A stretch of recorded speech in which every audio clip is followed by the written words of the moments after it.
Well, hospital port as pride and dignity stop the New World Order. Welcome to Panwo TV. I'm going to the Bases Conference and I'm on top of the world. Thank goodness, I'm actually going somewhere where I can have a sensible conversation with other people in real life, not online. And people won't laugh at me, they won't think I'm stupid, they won't roll their eyes, or they won't say, oh, you really are out of your lane or something like that. People will really talk to me normally, and I don't have to pretend to be someone I'm not. And it is an absolutely intoxicating feeling. I'm here with my good friend, comrade and space brother, Colin Wolford. Hello. Hi, Colin. You know Colin. You've been on lots of my videos. Beautiful sunny December day as well, which we're blessed with lots of nice bright sunshine. So I might be squinting a bit if you see me. That's right. You may see some odd light effects in this film. That's because the sun is low and it is nice. It's a blue sky. It's quite cold out, but it is December. It's a bit of a relief after the storm RON and the storm, what's it called, that we've had before? Is that a Welsh name? It's the elves. It's the elves of Tolkien. Oh, is it? Oh, yeah. okay. Things are getting a bit desperate, I think, when they're naming storms after elves. Well, as long as they're naming after orcs, so I suppose it's better to name them. I don't know. Maybe they're trying to malign the elves, you know. No, if they had Storm Saruman, I'd be worried. I really would. But we are now. We're now in blue sky with a few spots. No chemtrails. I've not seen any chemtrails today. And we're heading for devices to the headquarters of the Bases Project. Miles Johnston is preparing the conference, and I'm not speaking, so I can relax. Unless someone drops out on Miles' heart, says to me, "Can you step in?" It'll be difficult because I've not prepared anything. I don't know. See, sometimes people order backup speakers. They arrange for backup speakers. Kerry Cassidy, that one's for me. I did end up speaking at her conference promptly, but one other conference I was a backup speaker, and she asked me to prepare something just in case, and I thought, okay, all right, I will. But always makes sense to do that. I don't know you, Colin, but I've started lying to people. I have. You've started lying to people? I've started lying to people in my own life. What are you lying to them about? I'm pretending not to be a nutter. Oh, okay. Well, I've been. People ask. Some people, "Oh, were you vaccinated?" They say, and I say, "Of course, of course. I'm a sensible citizen." Things like that. And the thing about it is, what would I do? How would I explain the reality to them? How would I possibly explain it in a way they'd understand? How can I? Well, you can be a bit. When people ask me, I said, well, I had COVID back in August and that, and actually my cousin actually had it like a week before me, and he was fully jabbed up and everything. So he's only just gone back to work, so he was like waylaid by the doctor. Yeah, the doctors, put him off work for like 3 months. It must have been in the end. He's just only going back, thank God. So, but he was fairly jabbed. I think he may have even had a booster. Just goes to show. I haven't had anything, just for the record. And I was okay. I started feeling better after 5 days. Actually, it was after our Oxford trip. I don't know if we mentioned that before. I remember you had. I don't know if I've actually mentioned this, but I did have COVID. The Big C. Big C had the Big C. Yeah. And it's something I feel better for having, in a way, because I feel I have got that natural immunity. And of course, it's a bit of a sensitive subject. You bring up the idea that you've got your body has reacted to the virus, whatever virus it is. I don't think it's quite what it was intended to be. I still think that maybe it was intended to kill far more people. Maybe that's one of the reasons why people are so outraged by it, because it doesn't seem any worse than a lot of other viruses, so to say. But yeah, I feel I got that natural immunity now. So fair play. If I get ill again, then I still have to take lateral flow tests to go into and see my mum who's in a care home. So I still do tests, and at work, I do kind of wear. I don't wear a mask as such, but I do wear my snood, and I sort of compromise there. So I do sort of. I don't want to frighten people. I don't want to frighten all the muggles and stuff by not appealing, that I am sort of compliant, but I like to play both sides, I know what I mean? I like compliant. No, I know, but I like to be a bit subversive, so I kind of like to play along with the dark forces sometimes, and if only to sort of, so that to maintain that I am actually complying when I'm actually being quite subversive, just like you are, Ben. I think the answer is like if you don't feel comfortable like walking around without a mask in a place where they say you're supposed to wear one, you can get masks with like subversive messages on. You can even make your own. I've got one too. And I mean, if I'm in a private property and someone says, "Could you put a mask on?" I'll say, "Sure." It's their property, but I will. All my masks have messages on. Once I put them on, people wish I hadn't. Because start asking bigger questions, isn't it? I got one saying Bill Gates wants you dead. Actually, I haven't actually finished that one yet, but there's 2 + 2 does not equal 5. I've got my QAnon one, which I've got with me at the moment, you could put on there, ask me about the COVID conspiracy and see how that goes down. And that's it. It's like one of those prove me wrong signs that people have. Like Sergeant of a Cat used to sit on a bench, and he had this sign saying "Prove me wrong," and he'd challenge people to debate him. And you could have something like that. You say, "I'll tell you about the COVID conspiracy." There's the V. Well, I can't say the actual word, but the V word, this medical intervention that everyone's suggesting, is now they've now got a V-word passport. Now they've been threatening this for a long time, and it's been brought in Scotland and Wales. Now it's all over the country. It's in England too. It's all to do. Excuse me. It's all justified by this Omicron variant.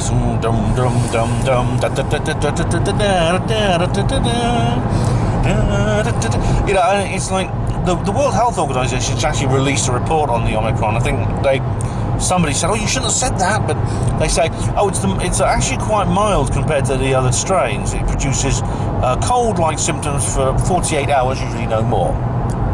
But the first thing old Boris is doing, and the others, they're saying, "Oh, the Omicron variant means we have to have another lockdown. We have to make people wear masks. We have to do this, that, and the other because of the Omicron variant." But they're deliberately not telling us that the Omicron variant really isn't that bad. The scariant, as I call it. Yeah. It's not. It's actually much less serious disease than, in terms of its symptoms and its effects, than the other strains. So it seems like the coronavirus is doing. Apparently, all coronaviruses do this after a while. They become milder as they go along. As various hosts survive them, they mutate into milder strains. It's So they have to keep creating new ones, basically, to sort of frighten us with. But I'm sure Boris is on the phone now to the Wuhan lab saying, "Is there something you can do about this? Could you please give us something a little bit stronger than the vomit?" Yeah, I had some minister in this radio in the morning saying, "Oh, it's not like a vaccine passport because we're still offering. You can take a lateral flow test to enter into places." Which, yeah, okay, but you can just see there's only a matter of times before that option will be taken away. It's just to get you compliant to go along with it without kicking off, and then they'll suddenly say, "Oh, no, you can't use a lateral flow test to enter into a concert or something." I think it's over 500 people or something. Yeah. Something stupid like that. So yeah, I don't like it. It's all going the same way. The whole planet's going the same way, and it's pathetic. It really is pathetic, and it's all for nothing now. I mean, they know that. They know it's all for nothing, and they don't care. It's if you wanted any more proof that the objective is the lockdown, right? That's the objective, and the C word, the virus, is an excuse. You can see it straight in front of you. It's obvious that's what they're doing. They're so distressed because they have a strain of the virus which is not harmful, and they're desperately trying to say, "Oh, we don't know what it does yet." They're ignoring all the evidence that's come out so far and saying, "Well, we have to wait until we see what this effect this does. How transmittable is it? How serious? How bad is its effects?" This is why it's so good that we still have other countries and things like that, because if we all like one big European Union or whatever, they would have enforced it and would have, like the whole of the EU. But because we can see what's happening now with countries beforehand, like Austria and Germany, which is really, really become draconian and sort of like, I think you can't even, they've already segregated the people there, haven't they? I think in Austria, where if you haven't got it, then you can't go to restaurants, pubs, and you can't do anything except just really go to grocery shopping. That's all you can do. It's really scary stuff. But yeah, like we saw that in Australia as well. So it's a real concern that these sort of things, they test it in these other countries that maybe are more compliant, although I don't necessarily feel like the people are necessarily compliant. I think you'll find that there's just as many people who are outraged by it as we've seen by protests and stuff. So yeah, that's encouraging, isn't it? I mean, it's true. Both Austria and Germany are making vaccines mandatory on the 1st of February. Which, for some reason, both countries have chosen the same day. And isn't it funny that it was not after van der Leyen, the EU Commission President, said that they were considering mandatory V words. Now, firstly, how do you do mandatory V? How do you undo centuries of medical law and say to people, okay, well, we all this stuff about informed consent that your doctor's told you has been around forever, we're throwing that out the window. Now you don't have informed consent for. You have to have this medical treatment whether you like it or not. How do they justify that? How are they going to do it legally? I don't know. I mean, it's really scary, and it's like... The thing is, they're not really doing it legally, Colin. No. They're just saying, oh, this is what we're going to do, and then they don't even bother. Well, this is what we want you to do, and we're going to pass this act, but that's not even like a proper law. It's not. It's legally, it's a fiction. Yeah. Doesn't make any sense. But they're just going to blame the unvaccinated for all the world's woes, even though, that clearly we're not behind any of the problems itself. But didn't that stupid Dr. Hillary say, I think, did you hear about that story about where he apparently said 90% of the inmates, that's the wrong word, but the patients inside the hospitals were actually not vaccinated, and that's why there's such a, and they're blaming then that people can't get operations because all the unvaccinated are in there suffering from the coronavirus because they haven't had the vaccine. That is such a lie. Such distortion of figures that, it's just outrageous. 4%. There's 4% of hospital beds at the moment taken up by COVID patients. 4%. He's lying. I mean, what they're doing now is they're saying basically they're defining the end of the pandemic as they call it the finish line when the pandemic's no longer a problem. You know how they're defining it? They're defining it as when 100% of the world has the V word. 100%, all people have the V word, and that is a scientific and medical nonsense. Pandemics are never defined in that sense. They're defined when the disease is no longer at a certain level within the population. It's not defined at when so many people have a V word. That's not a definition, but they're using that. They're saying basically this is going to continue. These lockdowns will continue, and the only reason they're not are these naughty people who won't get V worded. You know who to hate, you know who to fingers to point at, don't you? I think ruining it for everyone else. The next couple of months are critical, though. I think what's going to happen, and I don't know. I could see it all kicking off. Definitely next year, 2022. I could see. I know people have said like riots will be coming to everywhere. Well, if they bring in mandatory V words, you will. I mean, for example, in this country, there's someone actually put a petition in saying that MPs had to be forced to take the V word before anyone else. And the reply was they couldn't have this petition because it's against the law in Britain to force people to have any medical treatment, right? So you've got it there in black and white from gov.plc. But then Boris stood up the other day and said, after Germany and Austria announced that they were going to bring in mandatory V words on the 1st of February, and the EU said they thought it was a good idea. Are you still glad you voted leave? Yeah. Then Boris said we need to have the conversation about possibly maybe just thinking about having mandatory V words in Britain. Ignoring the fact that he's breaking the law to do that. I mean, why is it so different when the government breaks the law? Why is when the governments break laws too? Everyone else can. Why can't they? Well, like the Christmas party thing, yeah. Well, nothing's been done about that. Did you know that last Christmas when everyone else was like shivering at home, the bloody MPs had a fucking lockdown. Yeah, we couldn't visit our loved ones. People lost grandparents and didn't see them before they died, and these bastards in Parliament had a party at Boris's house at number 10, and the police won't investigate it.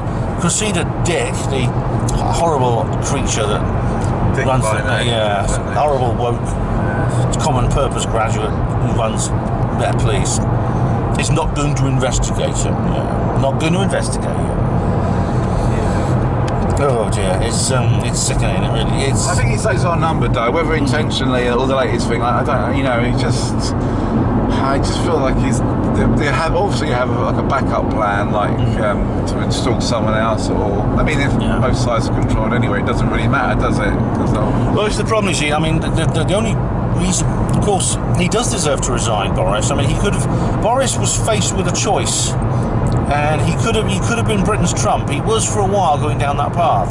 Then, well, for whatever reason, he backed down, and he rejoined the elite. And I don't know why it was. I mean, I don't believe he was elite to begin with, as Caroline Stevens and other people do.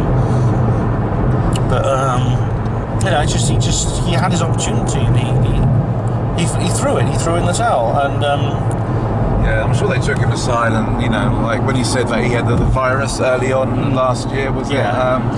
You know, it all looked very suspicious, and whether they put the heat on him, I don't know. It could be, it could be. I mean, the thing about Boris is he's now talking about, you know, whenever you hear a politician say the phrase having the conversation, you know you're in trouble.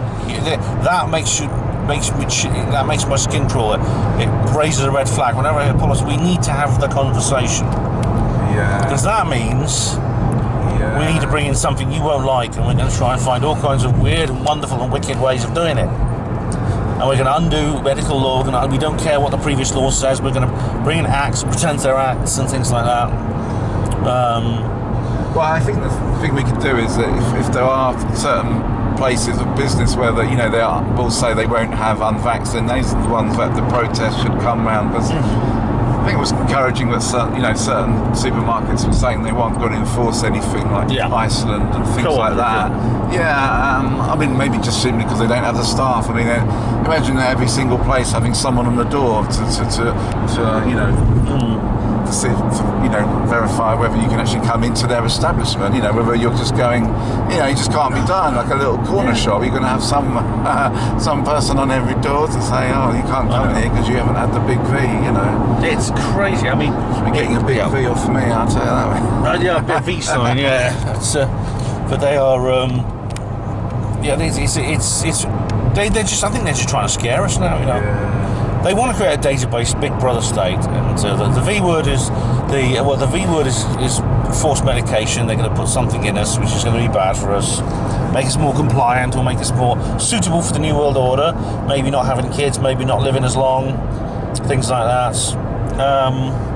And then we'll be in the pod and eating the bugs, as Klaus Schwab would say. God knows what Michael Shrimpton makes of Klaus Schwab.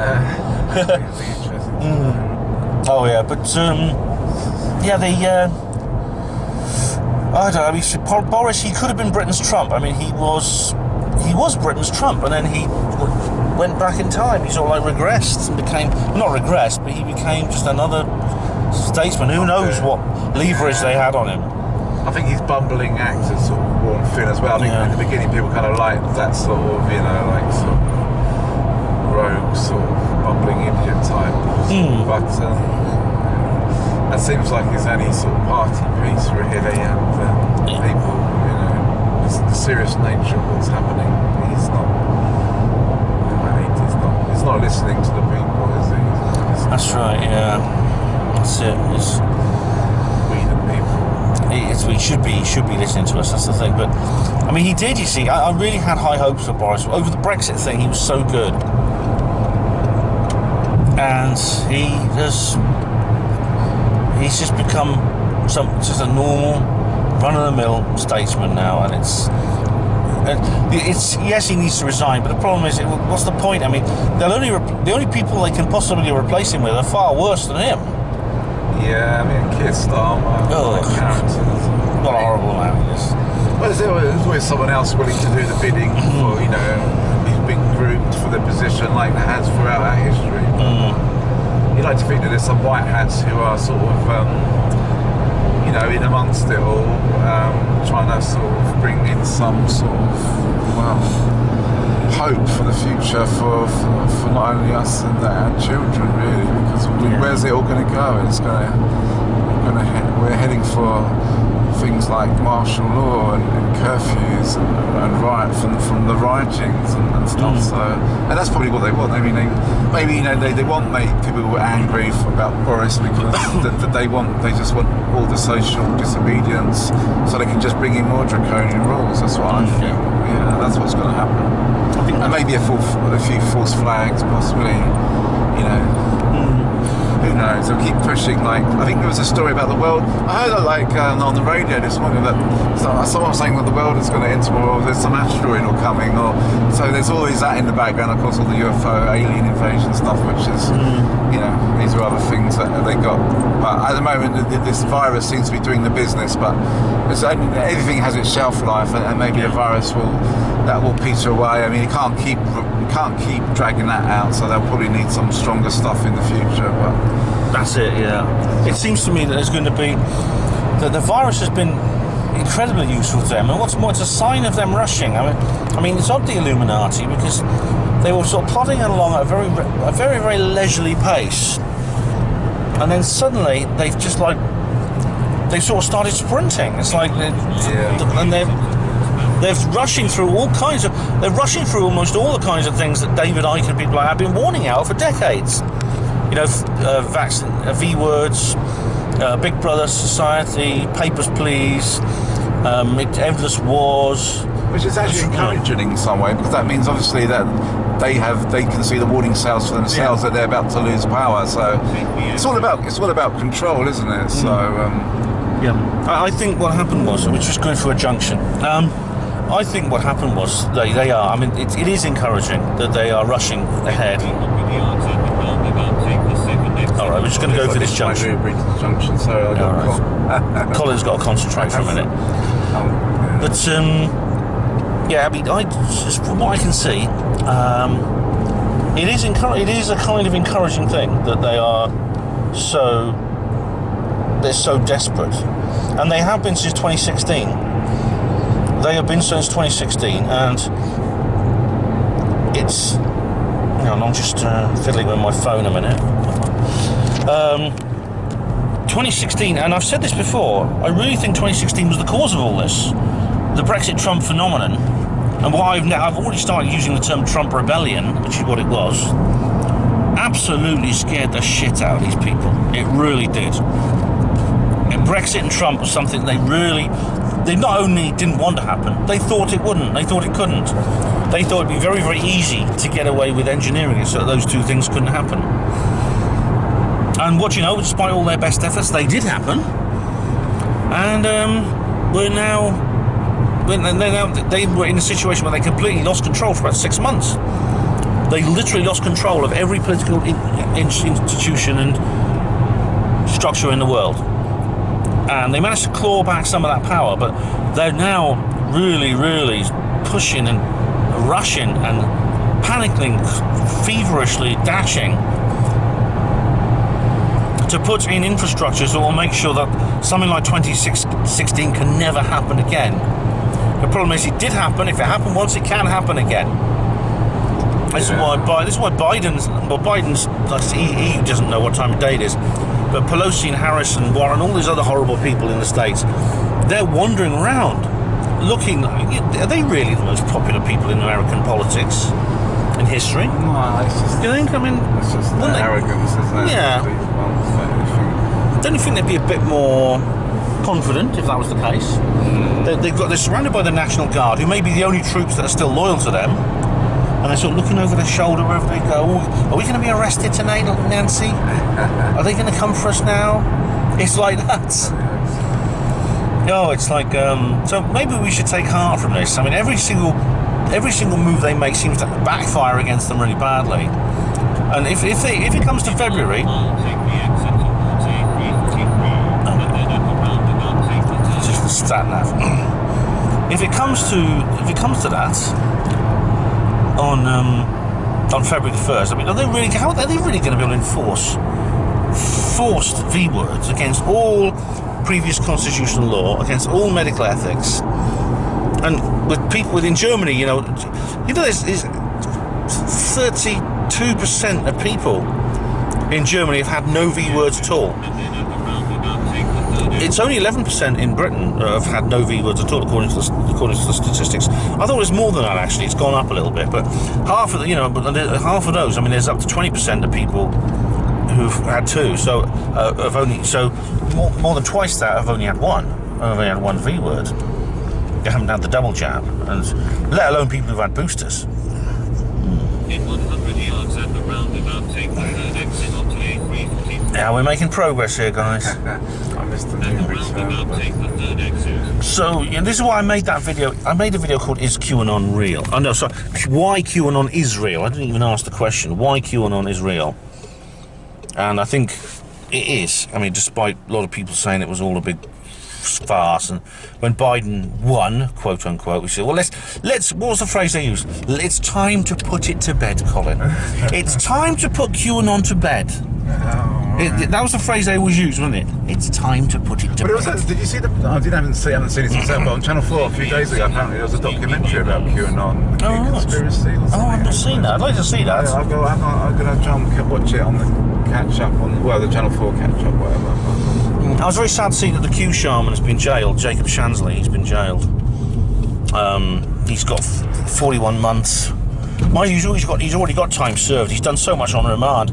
But of course, with remand, like if you're in remand for 6 months, it's like a year off your sentence. It's like double time served. So hopefully he won't be in jail for very long. But he was convicted, and he's got 41 months. He was an amazing guy with the horns. Oh yeah, what a chap, what a character. He was like double agent, or I don't know. I've meant to watch some of the videos on his channel, because I think his channel's still up, but it's difficult to know sometimes who's... Bloody, the thing is, everyone's a bloody double agent now, aren't they? You know, everyone's, oh, he disagreed with me, he's an agent, Yeah. He's a shill, he's a shill. Yeah. But yeah, if Q's not real, it would mean that every single person in the world with political power, with the loyalty of the military or the intelligence services, or they all are either working for the bad guys or they're indifferent.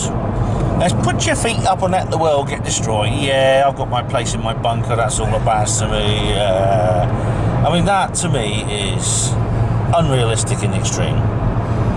I think it was just over a year ago that the last Q message was posted, actually. Yeah, it was actually, yes, it was November last year, I think, or December last year. I think December 9th or something like that. Yeah, it's on QAnon.pub, that's what they were saying. It was QAnon.pub. So nothing on the anniversary, so I don't know. Yeah, so, it could be that,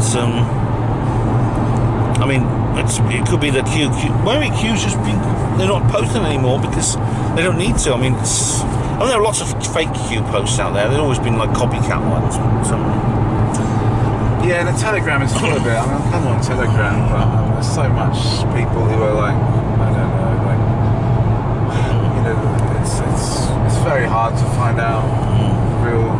I think unless you followed some of the real people around, like people like Jordan Safer and there's a few others around at the beginning. There's a lot of people that they see it as a sort of opportunity to make money off the back of these subjects, sadly. I mean, some of them, obviously, like, they are, grifting. I mean, Jordan Sather, is he? He's that young guy. But is he for real? I mean, he sounds quite sincere to me.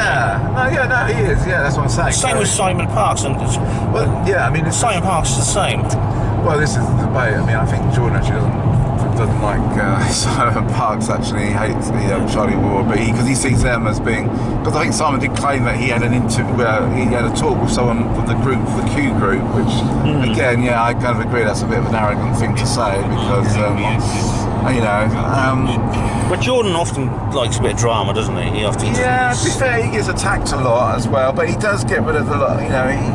A lot of his Telegram sites are sort of filled up with like Trump coin adverts and all this sort of nonsense. And to be fair, he does call out people. He says, it's because it's easy to make claims that things are going to happen without any evidence. So I don't know. I like the old school, research as well. Well, I think there's good and bad people around. I mean, there's some people who are good in some ways and not in others. It's quite, I suppose it's quite trendy, or that's the word, it's quite normal now just to demand complete and total acquiescence from everybody. You're either with me or against me. No dissent is permitted. Dissent equals hostility, and that's the end of it. But I don't mind Charlie Wood. Charlie Wood does say some things which don't make sense. He wasn't a member of the Plymouth Brethren, because I kind of like the Plymouth him, Brethren. right? Yeah, Plymouth Brethren was a religious group that Alistair Crowley was born into. But they were quite big in the 19th century. But really, the Plymouth Brethren died out about 100 years ago. There's none of them left. So what's he talking about when he says, "Oh, I was in the Plymouth Brethren"? I don't, unless they're kind of like there's some revivalists somewhere. I don't know. Yeah, no, because he had. Yeah, because people, you don't realise people's lives change. You can be involved in strange. Look at that! Look there. Can I have the password, please, sir? Fidelio. Oh. But yeah, people's lives change. People do have sort of, that sort of road to Damascus. Well, they have had a colourful life, and sometimes it takes. I wouldn't be surprised if a lot of the people who may have been working for the dark have actually turned over to the light and things like that, where their experience of how the criminal underworld works and things like actually now turns them more into an asset for the good guys. So this wouldn't be surprised if this actually is a lot of people who have had, or they've learned life lessons where they may have been working for. One of the people that apparently, I think, is Elon Musk, said that he was, working for the deep state, that he's had this sort of thing that's happened to him in the last couple of years, and now people, he seems to be more positive and questioning things. Like even I think he was actually outspoken against the vaccination as well. That's remarkable. Still, sometimes people do change, and then for whatever reason, whether they've been coerced by the other side, the good guys, or even or it turn the other way around. People who may have been good can turn the other way around. It's the sort of age-old story of the battles of the good and the dark, the light and the dark. It's a perpetual war, it seems. But that seems to be the endless dialectic of the universe. Yeah. People change and things happen to them. But I like to think that we have reached a sort of major crux in our history on this planet where never before has there been so many people questioning reality and everything now. And I think not just because of it's certainly helped by this vaccine and the virus story, but are now open to many more ideas about what's going on, and people will actually be going to conferences like the bases one in their numbers. Should we be allowed to have conferences in the future? Because there was some worry that we would even have they would be locked down. I still think there will be some sort of lockdown coming just before Christmas. I got a feeling they're going to shut down some of the pubs and stuff again. Some people I spoke to said, they wouldn't do that because that would be like riots and stuff. But maybe that's the agenda. Maybe that is that. You don't know how they're playing it out really. So well, what they're doing at the moment. They're pushing this Omicron thing for as much as fast as they can get it, even though it only causes very mild disease, a very mild condition. There have been no deaths, no hospital admissions at all. Jabvid, Sadgit Jabvid was forced to admit this in Parliament the other day. He's a creep, isn't he? Yeah, dear. So they say, we've had no hospital admissions and we've had no deaths. Oh, by the way, we don't want to overwhelm the NHS, so we're going to force you into lockdown again. The NHS could ever be overwhelmed by this. As you know, I've been on the inside. I've seen it from the inside. I'm in touch with people on the inside. The NHS is coping fine and dandy, and has been ever since the start of this nonsense. And the Omicron, as you say, it's producing no. There's been no hospital admissions as a result. So they're going to find it more and more difficult. These stories are going to get out, and they're going to find it more and more difficult to twist facts to justify lockdowns. And then where they're going to go from there? Are they going to play their last card? Their last card, alien invasion. Is that what all this? It has to appear at some point, because if only because of the nature of the subject, something has to be revealed. So it's only right that they would manipulate it to their own ends, because you can certainly create a lot of fear by the unknown, and especially when you're dealing with possible other races and well, it's the unknown, isn't it? It's the idea that there's intelligent beings, and not only are they more intelligent, and that's what they want to eat us and kill us and stuff. And Is that what all these Tic Tacs are and things like that? Is that what it's all about? Do you think? Is it all to do with? I mean, it's very interesting because I suppose I don't want to give it too much credit that this is a positive thing, but if it turns out to be another false flag, I suppose that's the danger of being, into the UFO subject and sort of saying yes.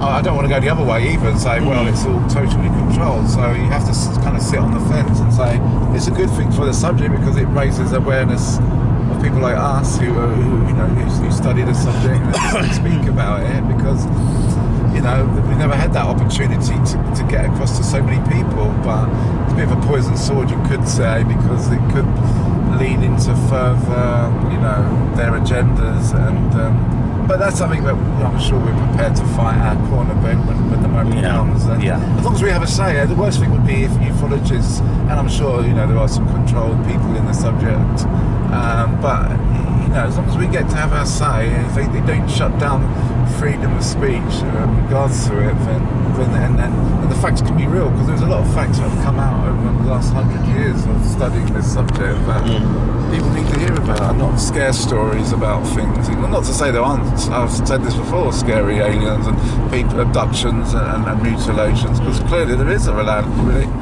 So that is part of our reality, I believe, on this planet. But it's when they use it to control us. It's all about them losing control. This is what it's all about. I think that their days are numbered, and this is why there's all these threat narrative, because they are on their final days, and they know it. They have access to esoteric means and occult practices that even the back engineering of the looking glass and things like that, they have that technology themselves. They know about the future. Everything is planned. So they probably know that their days were numbered, that there would come a point, and unless they kept on maintaining this control and creating endless wars and fear structures, then that's the only thing that's ever worked for them. But the trouble is, once people have got wise to it, then they start to call it out, because you can't keep doing that. That won't work forever. Nothing lasts forever. Nothing lasts like that. That can be not, because humanity probably has had enough at this stage in time. For looking at the whole of human history, it's been quite a sad state of affairs, you have to say, looking at all the wars and just how we were manipulated. But I think we're at an end. I think we're coming to the end, and that's why it's positive. That's why I think everything is happening, although it's quite scary and it can be seen as being quite dark. It's a great opportunity for this great awakening. Yeah, that's what I'm trying to see. I'm trying to see, because in 2016, I remember the heady days of 2016. You've seen my videos from that time. Well, I was actually saying, this is it. This is the first step, and then the first step in the downfall of the New World Order. Maybe it's not the end. Maybe it's not even the beginning of the end, but it's just maybe the end of the beginning. Sorry, paraphrasing Winston Churchill there. But I did think, that was the start. It was the beginning of the end for the Illuminati at that point. And you know what? Maybe I'm right. Maybe I was right. But of course, there's going to be a backlash. There's going to be an antithesis to that. And we're seeing it. We're going through it. This is their reaction to that. For them, was a terrible few months. Oh yeah, Welford. And but we're getting. This may look familiar to you, ladies and gentlemen, if you have been on this journey with us many times before. So it could be that that's actually what the situation they're in, and which means that already you see like a backlash.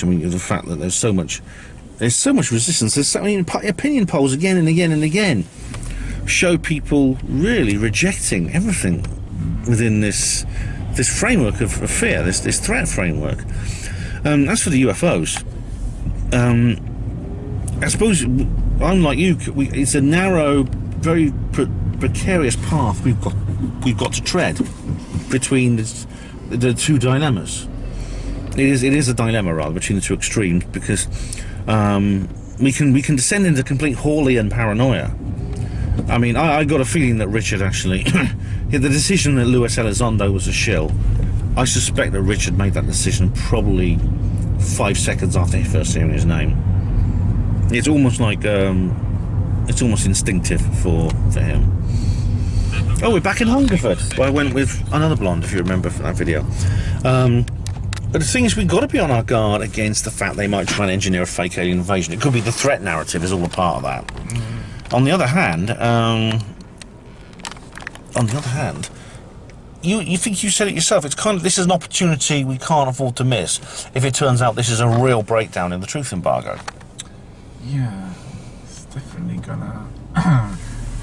Just need to feel. I think these dominoes are falling over, and it's going to lead to something positive. You know, it's going to activate many people because At the next junction, no one wants to be the last person to realise they've been had, and hopefully on that basis, people will start sort of listening more to people who speak out, alternative thinkers, and they'll backtrack and look at what else they've said about what else they were thought that they were right and we were wrong about, and find out that perhaps that they were the ones who were wrong all this time. Yeah, that's what I'm hoping will happen.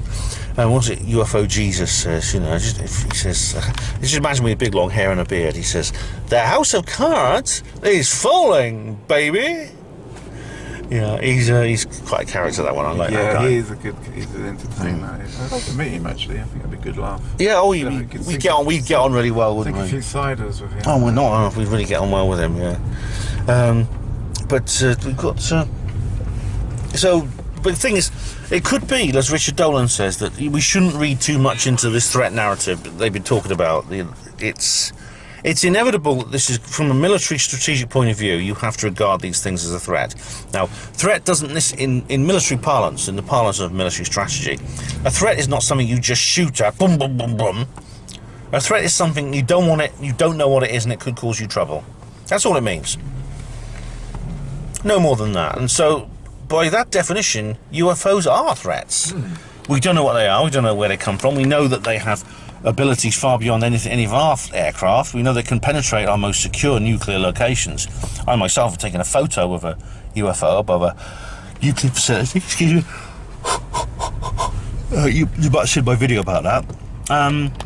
So by that sense, they are a threat. But you see, a lot of people are saying, well, the people who maybe not understand these points are saying, you see, they're trying to set us up for a fake alien invasion. That's why they're using the word threat. In fact, that's not what this is all about. It's really not. And so, I mean, I don't believe there's any actual direct evidence that Lou Elizondo was a shill.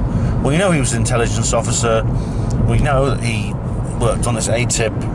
Maybe he's for real. I mean, wheeling out Peter Hyatt and a couple of other people to analyse statements is not reason. It's not a reason to reject the possibility that Lou Elizondo is for real. It's really not. What about you, Colin? No, yeah, because people can be used. He can be sincere, and they go into it with the best of intentions. It could be that those that are above him are dodgy. Because I think Jordan Saber mentions about James Clapper. Is it? He was his boss. So I mean, you can be suspicious because there is obviously intelligence agencies and things going behind it, but I guess it's just a question of, are these people, is this a white hat operation, is it a black hat operation? I kind of more drawn towards the positives just because of things like the Space Force and that, and that's for me is a positive thing that's come out, because that's gonna reveal a lot of stuff, I think, and I give them the benefit of the doubt. I wouldn't turn down an opportunity to have a few drinks with these people. I would definitely. It'd be great. So I mean, until something happens where he says, well, he's going along with some manufactured narrative, so like there was some attack on the news or something, and they have images or holographic images or back engineered spacecraft blowing the hell out of Big Ben or something, or whatever, like Independence Day, the White House being blown to bits. I'll reserve my judgment till then, but carry on if they can bring out some.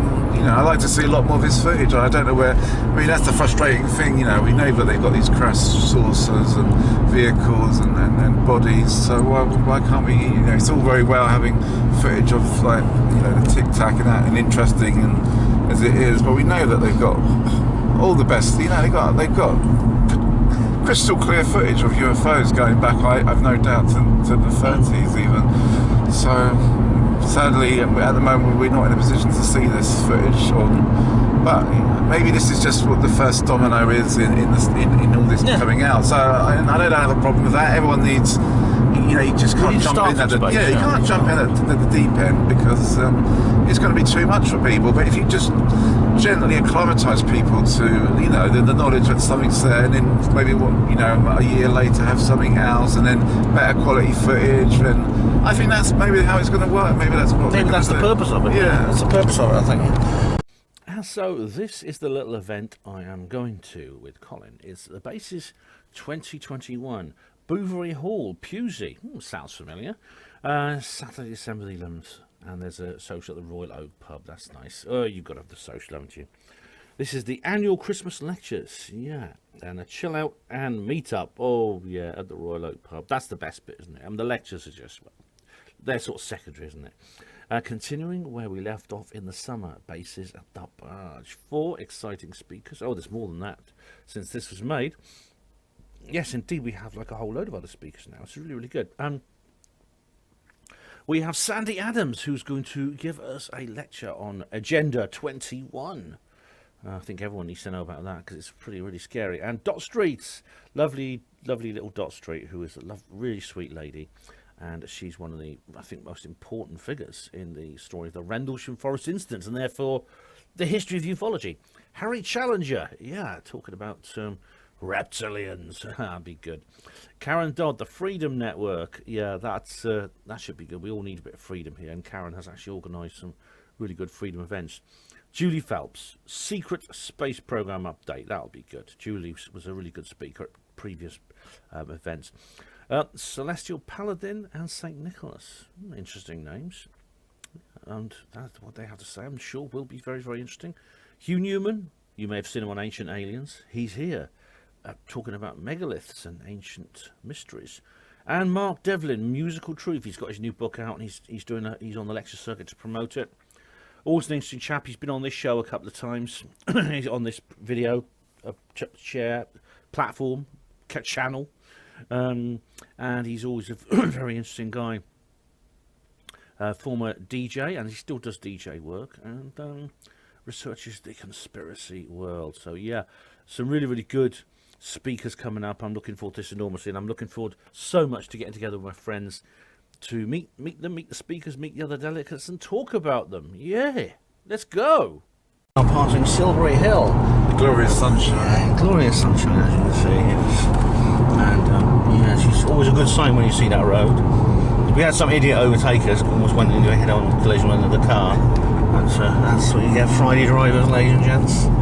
But not to worry, we're getting there.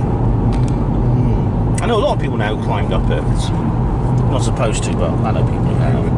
Do such a thing. No, it's supposed to damage. Too much footwear can cause damage. Foot's wearing it down. But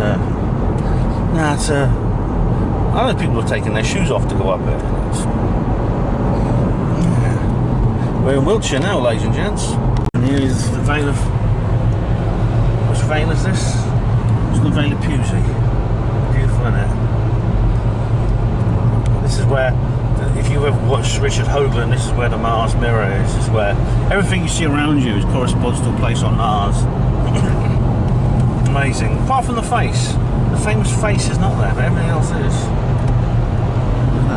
In summertime, we often see this area dotted with crop circles. Very common around here. Oh. Look at the size of that lorry. Oh, bloody heck.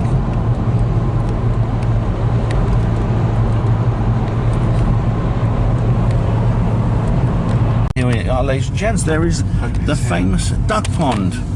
You always know when you're on devices when you see the duck pond. That's it. This is the sign that you're here. Yeah, look at those ducks out and about. Yeah. So now we're probably gonna find a pub or something. We'll go to Miles's place and see if Miles won't be in here. Miles is going to be over at the venue in Pewsey setting up, and it's best not to disturb him when he does things like that because he likes to be. Yeah, and he's got to like tread on eggshells. Yeah, he likes a bit of peace and quiet. He goes, where's that fucking blaze gone? Where's this fucking thing gone? Where's that fucking thing gone? I can't find it. So it's best to just leave him in peace. So we're not going to disturb him until he's finished that. And I'll then be in the bear later on. yeah, Meeting up with Mark. that's what you'll Gemma will be there. Mark, Tony, Tony Chin, he'll be there. Usual rogues gallery Sort of people you could of undesirables. you could have like normal conversations with these people. You know, it's really, really quite something.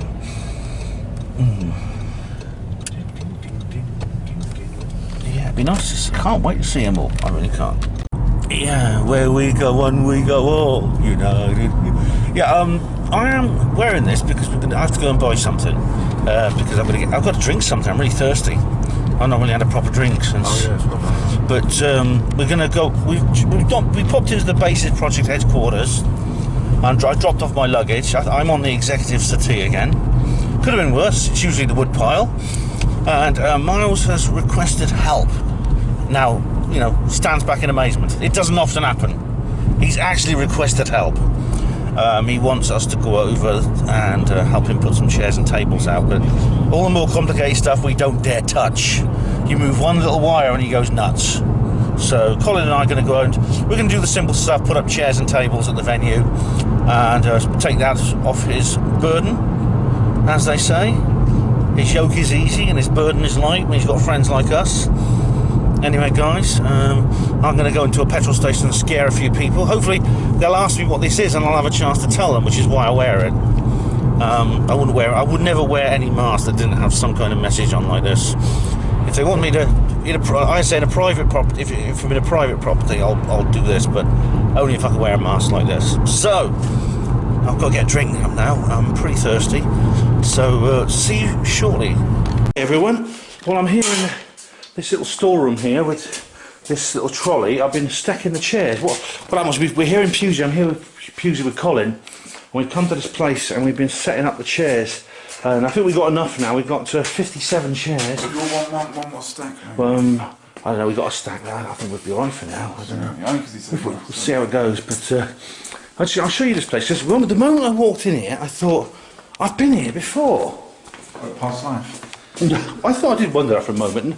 This is we all set it up, you see, and now we've been here before, Cole. Yeah. Not in a past life, in this life. No, you didn't say that. It's the B Hayes thing. I thought. I kind of forget though. I mean, and as soon as I arrived at the building, didn't I say we've been here before, haven't we? yeah. Well, you know what? I don't know why he hasn't done more stuff here then, because it obviously worked quite well last time. But I don't know. My mind just goes like a blur of these conferences. I know, but do you remember the conference where we were here last? No. Well, other than you said that Harold Kautzvella was there. It was me speaking, Harold Kautzvella, Harold Witkowski, and it was the 2016 Basis Project Conference. It was in this room. Only we're facing this way this time, when we were facing that way last time. And you look at the videos. I've put the videos up on Facebook, or the one with me in. So, Is that the one with the guy I brought over from America? That wasn't that one? No, that was the one in the school. Okay. That was the one at the His name now, not the Marlborough school, the other one, the other school. Yeah. I forgot what it's called, but what year was that? I think it was 2015. I don't know. I don't know how you remember it, so I can't really remember yesterday. These conferences blur into what. Anyway, Colin and I have been putting these chairs out, and I've had to use my hospital portering skills for that. You know, I always knew there was a place for them in civilian life. Those things there are not weapons; they're just lights. Yeah. And, Miles is, as always, the perfectionist. You remember Vice? Do you remember Vice were over there? Do you remember? They had like a big thing set up over there. Vice TV were here to cover the event, and a few people did interviews with them. And to be honest, Vice are not quite as phony as the mainstream media, so you know, I don't mind. They did quite a good job with Kieran Lee Perrin and his thing. So, but anyway, You could have and there, those with alien faces instead. that'd be good. There's the man himself. Mr. Miles, how are you, sir? Where is he? He's right in front of me, I can see him. This is 2020, Christmas time. 2021. On the 11th of December, we're going to do an actual conference. And we have special mugs saying, I made it to Basis 2021. But the problem is, the mugs didn't make it. Oh dear, that's a shame. So at least we made it, but the mugs didn't. That's something to be proud of, isn't it? We're probably the monks for coming. Welcome to the Baseless Society. Yeah, exactly. Welcome to the Baseless Society. Yeah. The baseless. I'm sure the skeptics have thought of that joke. Yeah. We're going to do a comedy show about the Baseless Project and its lack of you know, integrity basically. So this is it's nice to see the place before the crowds arrive. They'll be here tomorrow morning, Chaos tomorrow. and all chaos will reign in this room, and things will go wrong, and Miles will panic, and What could possibly go wrong? the schedule will go out of sync, and then Miles will go, "Oh my God, what am I going to do? Where's the fucking Blu-ray remote control? Oh no!" And before you know it, it'll be about 10 in the evening before we finish. That's it. You see, that's the old. That's what, you know. Stack 6. I mean, took Ben to actually read the signage and actually know what he's doing. So this is why we pay Ben the big money. You see, you know. Yes, I'm worth every penny, I think. Yeah. Anyway, guys, what about tables, Colin? We've got to do tables. Yeah. Well, we'll see what Miles. But I don't know how many tables we have. It's these tables now. Probably the same as these ones. These ones are bigger, but that looks a bit more. Well, yeah. Where are we going to put the tables? Where should we put them? Are these too small? You want the bigger table? We need a ticket table at the entrance. All right. I need 2 tables there. All right. Is it where all that stuff is? Yeah. Okay. Right, you are. So three so far. Okay. You don't want those big tables, do you? We'll get that sorted now. This is interesting. The Pewsey Vale Amateur Dramatic Society. A local girl, Winnie Plank. That was Winnie Plank. Pretty girl. It's taken over a variety shows from her stepmother Georgina, and founded the Pewsey Vale Amateur Dramatic Society in that year. Through the years. You can pause and read this, ladies and gents. And that there's Ladies in Retirement. I've never seen that, but that's April 73. Aladdin.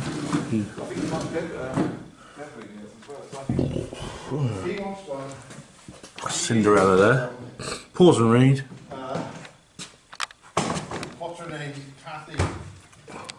Karen. Comedy. At least put 6 events tables there. Oh, right. That's interesting. And this is where, so they regularly have plays and things in here, on that stage. There's going to be slightly different material and entertainment to deal with actually in the next couple of days. And who is that?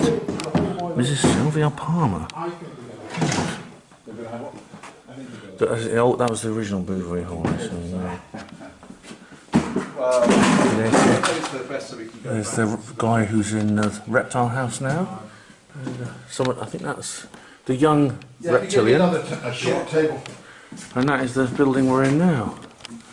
Yeah. Okay, we are backstage at the Bouverie Hall in Pewsey. I'm looking around for the cocaine and the whores, but they're not here. Maybe I might get a glass of Southern Comfort, I don't know. But anyway, this is the stage, everyone. And I'm playing to an empty house. Here's Colin, he's back here with me. I know, I'm back. It's cool, isn't it? It's a very good setup. Yeah. Well, I mean, it was good the last time. I mean, in 2016. That went down like a treat. The 2016 conference. Do you remember? I did my talk on the BBC, and yeah, I uploaded the videos to Facebook because Miles' channel went down, so I uploaded them to Facebook. All right, guys, here we go. The country in is where all the chairs are kept, which I'll show you. This is where we're going to be selling the tickets. And there's Christmas tree, of course, and the even more ubiquitous hand sanitizer station. And it's dark out there already, you can see. Yeah. This stone lays by Isabel, Dowager, Countess of Radnor. This is her. Right. What's over here? It's dark.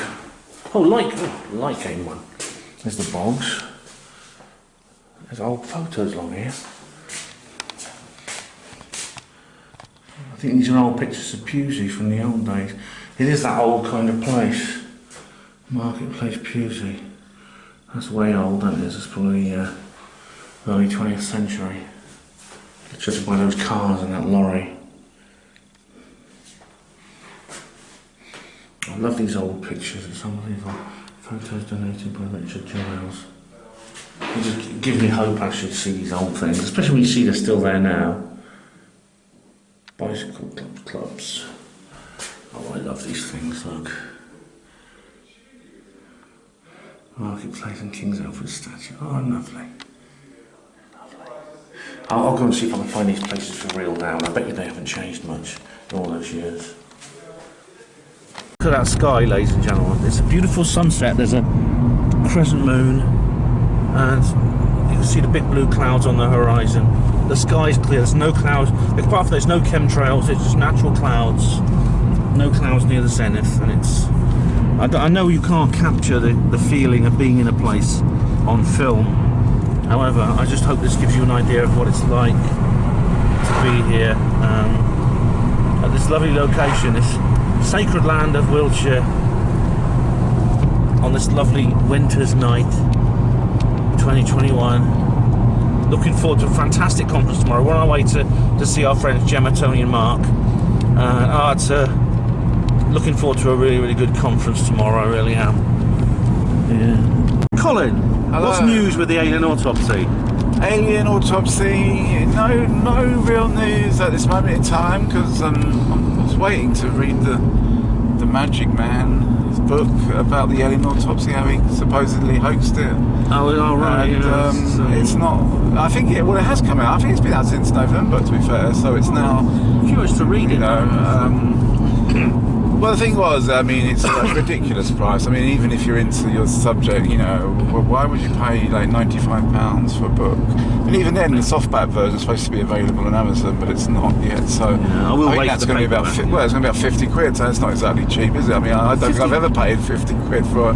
Yeah, I mean, is it actually a very big book? Well, he's obviously not keen to, if he's hiding nothing, then you'd think he'd make it much more available for everyone. So he's sort of pricing people who can't even afford. Why would you pay it? You'll probably say, oh, some money going to charity. Well, unless it's a really, really massive book. Well, I mean, it is big. To be fair, I mean, there's a lot to the story. I mean, hence why. I mean, literally sort of like I mean, it's like biblical in size scale. Well, really it's big. a coffee book. So I mean, I've seen people flick through, and it just looks like a load of old pictures and anecdotal stories. I mean, I don't think it's going to be much more than what we've actually seen on the presentation that he's given. So, I'm not going to pay £50 for a paperback book. I mean, I know the story. I mean, I've interviewed him. I know the story, and I'd love to read it. Actually, I'm curious to read it, but I'm not paying. I'm not if it's a £50 paperback. I mean, if it really is that expensive, I'm sure it sounds to me. You see, that's really completely uneconomical. No publisher would ever touch a book that costs £50. So I don't understand if he's trying to get the truth out about it or that. Why would you price people out of the market from reading it? It doesn't make sense, really. Okay, so fair enough. He wants to sort of, have something, with all the pictures and stuff like that. But really, I mean, it's just maybe. I got a feeling that if I go to some sort of jumble sale, I'll find it there in a few months, years for like 5p or something. Yeah, I mean, I'll probably get a second hand actually. Although, it's probably won't do very well. I mean, it's taken him long enough to write it. I mean, well, was he actually writing it, Ben? That's the question. When I interviewed him, I think, which is back in about 2011, I interviewed him and he told me about the book he was writing. Since then, I've written 3 books in that space of time, and I'm writing a 4th. Wow. To me, Colin, it's a little bit dubious. Well, it'll be interesting to see what characters, whether he talks about certain people in the book and what ones he does talk about, what ones he doesn't talk about, what ones are actually supposedly coming. Your name will be dropped, I know. No, I don't think he will. I don't think he would like to give me any attention, which is obviously, even though I'm driving up any potential sales of the book, because I mean, if there was no controversy to the incident, then maybe people wouldn't really care. But he really, it's a pure serious story. Because we went to his live show in London, at Covent Garden, which is 2017 or September, wasn't it? It's 2017, I believe. Yeah. There's been quite a few things happened since then, like so. It's an ongoing story. I mean, it's not something I've been posting about much lately. I've been having a little break, but I mean, I still post in my Facebook group. It's an exciting time to be into this sort of thing because there's new documentaries coming out almost every month. Yeah. New books being released. Lou Elizondo's writing a book. I just was thinking that. I mean, it's weird because like Andrew Johnson did in his book. He mentions this, and indeed. We talked about this before, but one thing I didn't know, because it was actually in a show he did, because he talks about the Victor Nevada's one. That is Andrew Burlington, the interview, the alien interview, he said that might be real, and I agree with him. But he also mentioned this other thing. He said there's a magazine, it's a computers magazine from, I think, 1983 or something, a computing magazine, and it's by, I can't remember who it's from. I think it's Microsoft or IBM or something that published this magazine. And Bill Cooper mentioned this and said that there was a real alien in this photograph. There's a photograph of a real alien in this magazine. Oh yeah. Oh. That's from the. Yeah, I mean, I don't know. I've not seen this magazine. I mean, the magazine's hard to get hold of, and the original photo is very difficult to get hold of, apparently. But excuse me. Andrew says that this might be a real alien because, like, it has, no one knows who made it if it's a model. It's a very, very good one because you can see, like... Was that the one they said was the from the Intruders film, or was this the one where it's holding up its hand? It's holding up its hand, yeah. Yeah, that's been a big... Do you reckon that's real? Well, I think Bob Exler talked about that back in the early 90s, because I think wasn't it from a magazine from the 80s or something? It's from an early 80s magazine, computing magazine, IBM or Microsoft or something. No, I'm aware of that, actually, yeah. Yeah, I thought you were talking about something else, but... No, it's Bill Cooper mentioned it, so it's, and he said that he thought that might be a real alien because he couldn't find out who made it. If it was a model...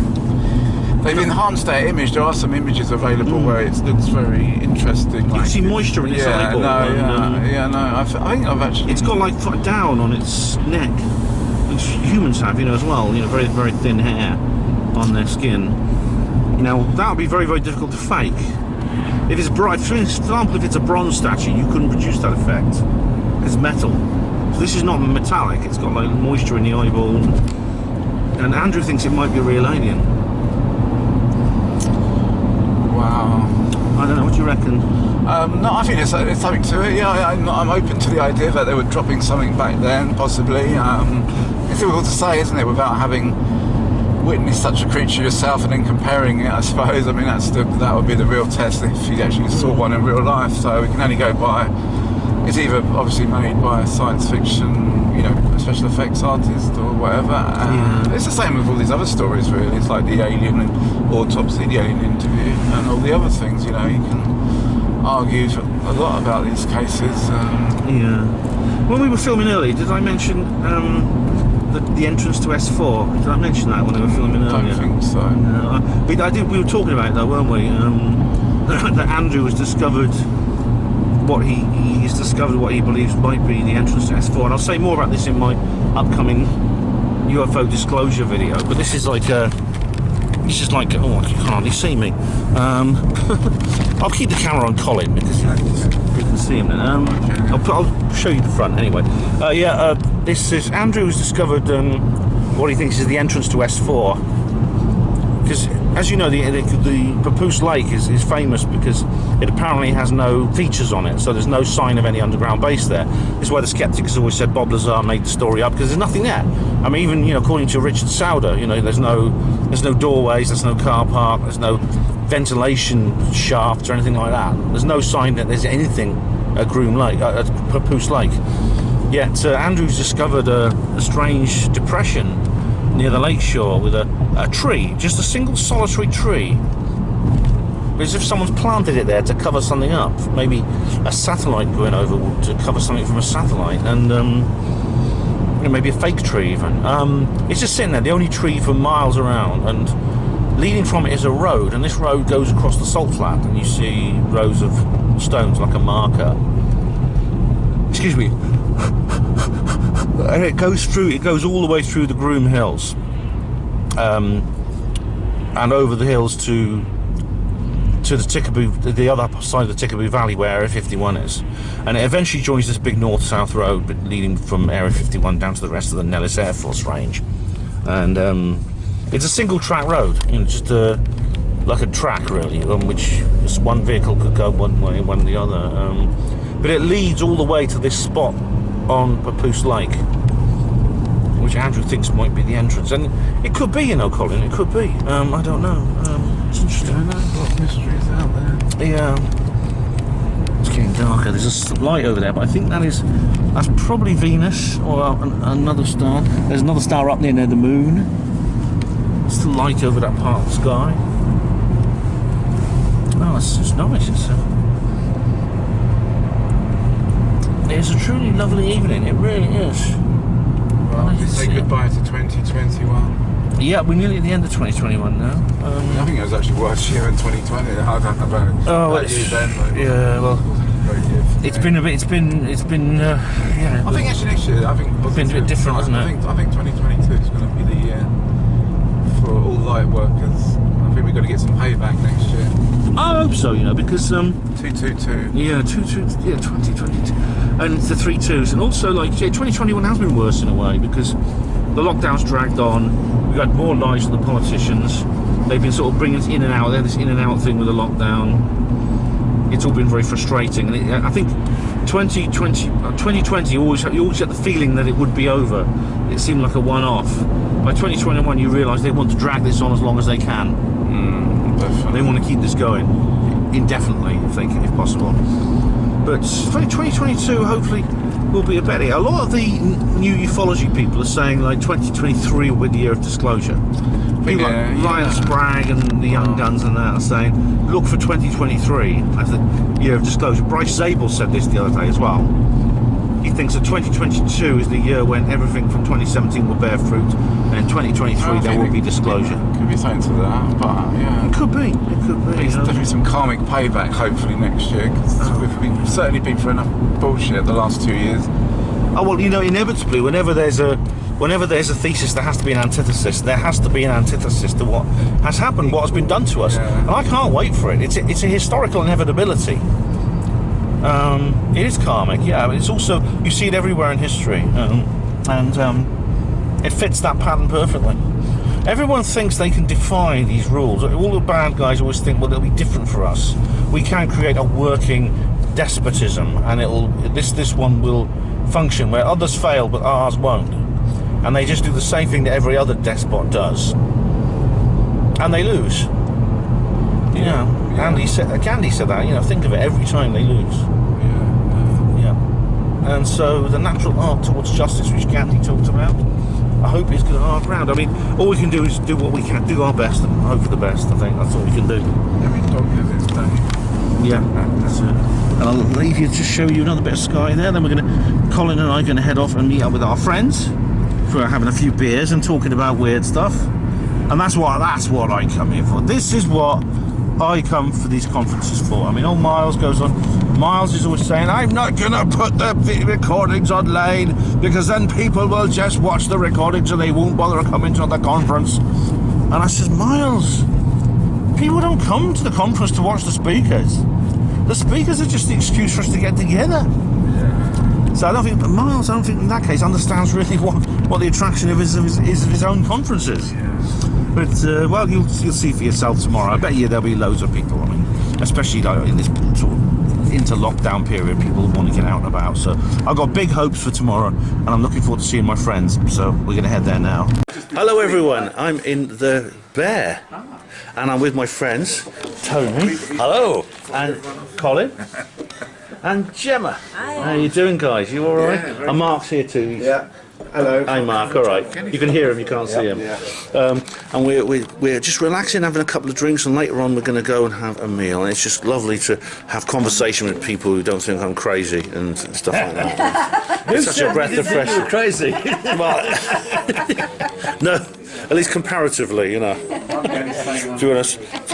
Well, I don't know you, but I just don't even talk to some people about. I mean, my dad and my brother. I just talk about normal things with them. Sometimes I just elect not to go to the pub at night. I used to go down to the pub 2 or 3 times a week, but I just think, do I really want to go down there and have this conversation? No, I'm still at the bookbinders. No, I mean in Kidlington where I live. Oh, right, yeah. I see what you mean. Yeah. Sure, they're missing your money, Tony. I don't spend as much as I used to in there anyway. Yeah, but it's lovely to see everyone here, and Gemma's going to be our MC at the conference tomorrow. Hi, yeah. Colin and I have already seen the venue. We helped put the chairs out, and it's the same place we were in for the 2016 Basis Project Conference. Look how time has gone. Yeah, I thought I saw it when I went in there. I thought, I know this place. I've been here before, and then I saw the BH on the stage. I said, this is the Bouverie Hall we were at before.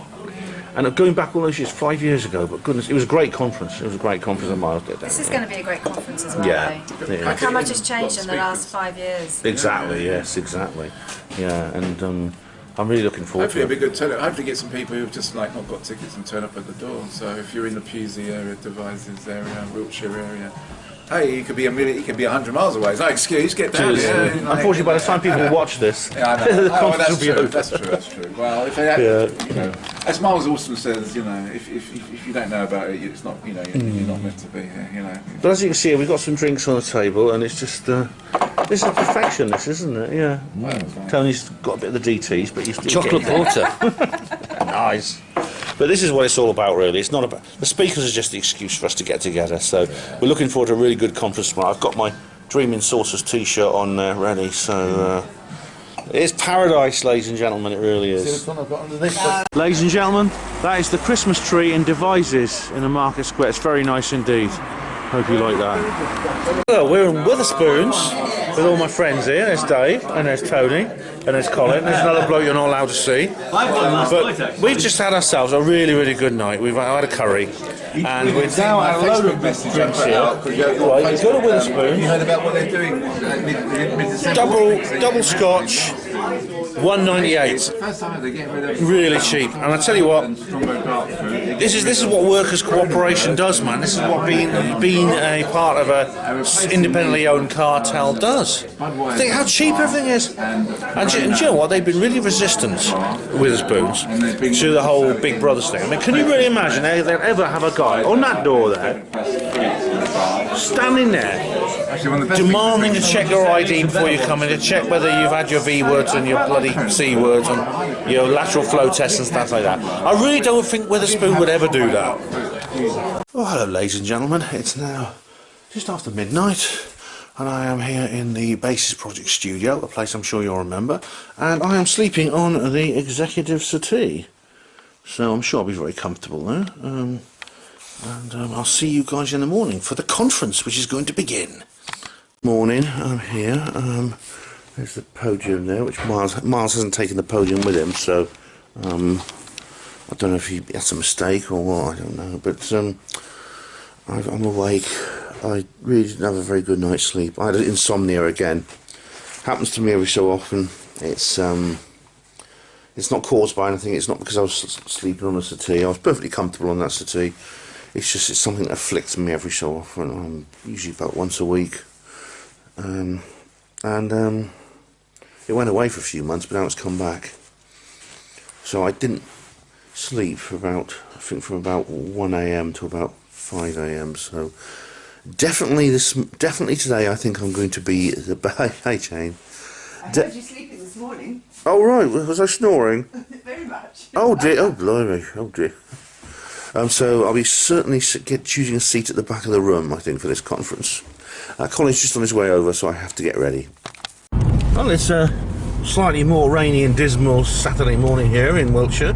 I'm here with my good friend, comrade and space brother. It's Colin Wolford. Yeah. Did you sleep well last night, Colin? Yeah, there was 3 of us in the room. It was a bit hot in there. I didn't actually think about turning off the heat of the radiator, which was right next to me until I got up in the morning. Yeah, it was a bit, you know, but it was alright, you know. I had a bed, and it's the main thing. So yeah, I wouldn't say I'm exactly, you know, what's the expression they use? Fresh and Fresh as the driven snow. I'm trying to think what the term is. But bushy-eyed, was it? Bushy-eyed and bushy. Bright-eyed and bushy-tailed. More bright-tailed than bushy-eyed. Yeah, I can't. Because we did have a nice curry last night, which was good, and didn't have too many drinks, obviously. Conference and that. We'll have a few tomorrow, but it should be good. So it'll be good. It's 8:40. Hitting the road. I think this is not going to open till 9. Well, the doors open at 9 actually, but we'll get there. We'll get this about then. Yeah, I'd be interested to see some old faces, friends and stuff. So yeah, looking forward to it. Me too. Looking forward. You know, I'm bright. I feel myself perking up now because I had a bad night, as you know, insomnia. I was really tired last night. I'm not really a night owl kind of person. I never really have been. I think it may be decades of shift work that really put that.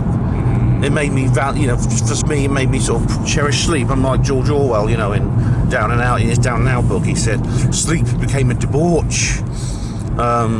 which is like, I mean, my job was not as hard as his in that horrible hotel, but it did make me, it sort of put me in that frame of mind, you know, where I want to, I'm not really, not least because I don't really have anyone I can socialise with in Oxford, so I don't actually go out for late nights on the town. That's something I do not do very often. I used to when I was a porter. There's a big social life in portering, and the hospital, of course, there's a massive social life associated with it, but not in my post-portering days. It's just, excuse me, I'm now, I'm going to enjoy today, but I will, like I said, I will be taking steps to make sure I don't embarrass any speakers by dropping off in front of them. I will be discreetly hidden from in the rear of the audience, but you know, that's it'll be fun. Miles is there already. He was a bit of a he had a bit of a, well, I don't know if it was insomnia or whether he did it deliberately. Well, he was up when I was. He always gets up early though, even when I stayed there. But he was like up 2-3 a.m. He was up. He came down. He asked me, "Are you warm enough?" I says, "Yes, thanks, Miles, I am." And he checked I was all right, and then he went into his command centre, and he was in there for about an hour, and then he went back to bed. But I wasn't. Sorry, quiet. No, saying I have the Matthew of Williams doing his bit as well today. Ah, yes. So Matthew of Williamshire is here. We just saw, didn't we, just as we were leaving the venue last night. Yeah, I saw a big gaunt figure with a huge woolly deerstalker walk in, and I thought, that is his Williamshireness, definitely his Matthewness. The last time I saw Matthew was actually Gareth's funeral, and Gareth Davis, of course, of Mindset Podcast, and he filmed it. He did a film of it, which is still on his channel. So if you couldn't go to the funeral, you can catch it there. It was a short, swift moving service. There was no coffin because Gareth, unfortunately, was cremated very soon after he perished. Yeah, it's be nice if we could sort of like dedicate this conference to him, maybe, and not just him. Obviously, other people have died this year. We've lost a lot of people in last year, but yeah, because I'm sure he would have liked to have been here. You know, if he could have done, he would have been here. One more trip back to Britain. I never got to go to a conference with him, which was sad. You honestly don't put these things off, guys, because I was always saying to Matt, Gareth, we'll go to Roswell. We'll meet up in Roswell at the festival. And no, next year we'll do it. Next year we'll do it. Next year. We've been saying that since about 2012, and don't put these things off, guys, because you don't know how long. A time's going to come inevitably when you won't have time anymore. So it's best to get these things done while you can. And here we are at Bouverie Hall, and this looks a bit different in the daylight, or in the morning light, yeah. And we'll see a few people arriving, and the conference will be starting shortly. There's the Miles Mobile, you can see over there. I don't know if you caught a glimpse of it, but that's his special car, his little sporty hatchback. All right, then, guys. So we're going to head on off in there. Colin has something he wants to show us. You know, actually, I've just locked it. Hold on a second. That's not good. It's a bell. I've just locked the bell. Hold on a second. Oh dear, the bell is locked. You got the key to the bell? It's not. That's an interesting T-shirt you got there, Colin. Well, yeah, it's a band called Hinge, and you may have seen me wear a Hinge T-shirt before. You know what? I've actually locked the mechanism here. Oh right. Silence the bell. How can you know this? Oh dear me. Sorry, school. There'll be the we're nearly there now. So there's some people over there. So I think we'll be having some joyful reunions, which is always the best part. Oh, actually. Oh look, here's one of them. Hello, how are you, Heidi? Faces. Heidi. Oh, good to see you. It's Heidi. Hi. Hello, how are you? Nearly crushed the poor little Dot. It's good. It's Dot here. Oh, brilliant. Is your bell working now, Colin? No, I'm just trying to good to see you. Have you got a bell? Well, because We'll come back. The bell story will be continued later. Yeah. And this is the conference.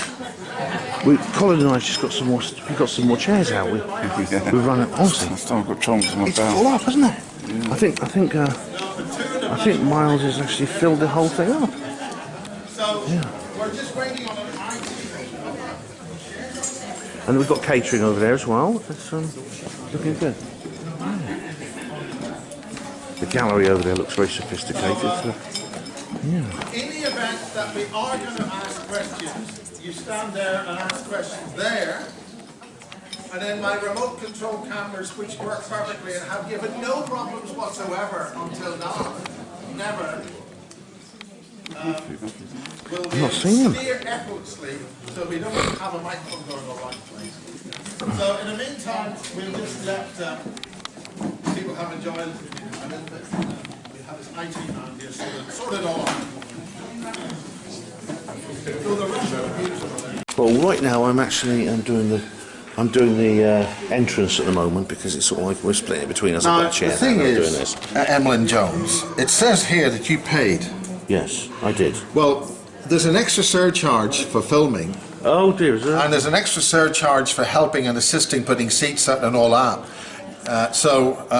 Because is there any more bullshit? Well, what we're doing is we're padding here because our software was updated to PowerPoint, the English edition in Russian. I don't like PowerPoint, you know that, don't you? Oh, so that's is the task we're on at the moment. You asked this man here.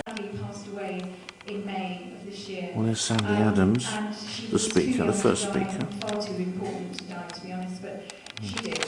And I have a view of the stage, so even though I'm doing the reception, I can still enjoy the conference from here, as long as no one shuts that door. So hopefully it won't get so cold that they demand that door is shut, because then I won't miss the proceedings. It'll be more difficult to hear it. So there's still a few more people to arrive, so I'm going to basically be here until someone relieves me of duty or everyone gets here. very, very cleverly over a number of decades. And anyway, Rose. See, some people have put Store of the Light newspaper, which I very much recommend, and these stickers. Farming is robotic farming, powered by 5G mega farms. Small farms, family-run farms, will close down. Farmers cannot pass their farms down to their children. Sandy, I'll do a report on Sandy right now. Sandy is talking about Agenda 21, about Klaus Schwab, about the Club of Rome, and about all kinds of things like that to do with the fact that they're using environmental concerns as a pretext for the New World Order, basically, a new kind of society. A resource-based economy, a very extreme form of communism with a much lower population. And Sandy has given a very, very good overview of that. Actually, it's all information I'm familiar with, but it's always worth having these collators of a subject that can give basically an introduction to this for people who've not heard it before. So Sandy's done a good job here. Sandy Adams, do check her out. She's nearly finished now. At the moment, the conference is only running 10 minutes late. That's pretty good, isn't it, for the basis? It's Neil Guinness Ward, ladies and gentlemen. What did you think of that speaker? Oh, it's very in-depth, very interesting. Lot to take on board, but I have heard elements of it before. Yeah. Various people talked about it, so she put it together in a very good, instructive, coherent way. So certainly I'll be following up on a lot of the stuff that she's put on the website. It's also quite scary as well. It is scary. I mean, I thought it was a very, very good introduction. It could serve as a good introduction to the subject if people are not familiar with it. I mean, I'm familiar with all the information she gave me, I've heard of before, but I think she was a good collator of that. It's always worth having people who can do that, who can put things together into a single package which is comprehensive and it is in one stage, so that people just it's like a go-to place to go to put all the information you need. So I thought that was very good.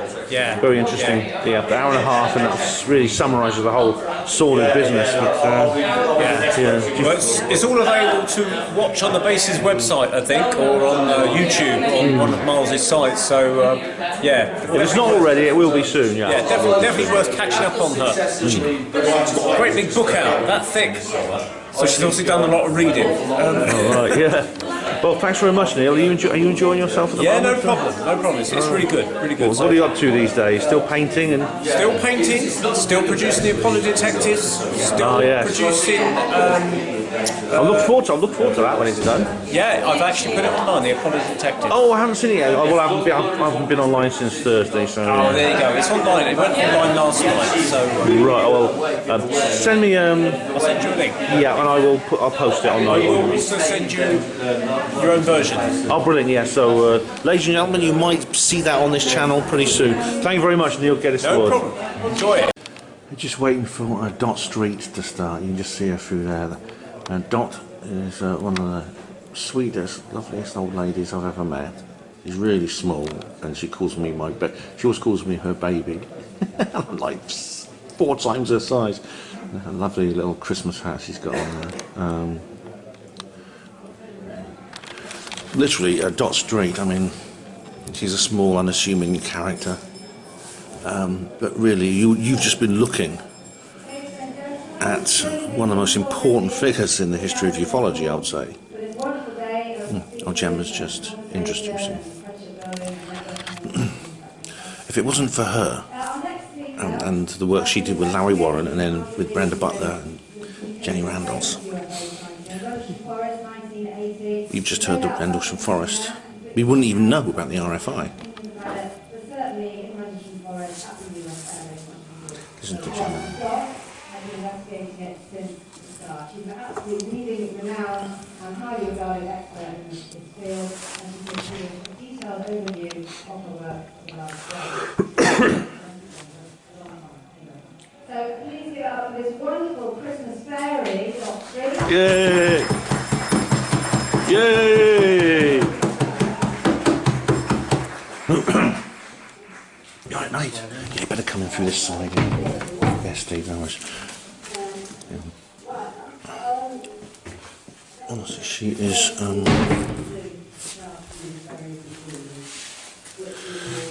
as I said, if it hadn't been for her and the work she did, then we wouldn't even know about the RFI. It would be a rumour. It would be more like Roswell. It would be like a few witnesses and things like that coming forward 30 years later. Hello. Okay, now I'm not sure he wants me to film him, but it's Harry Challenger is on stage now. He is talking about reptoids, that is reptilian aliens or extra-dimensional creatures that can disguise themselves as humans.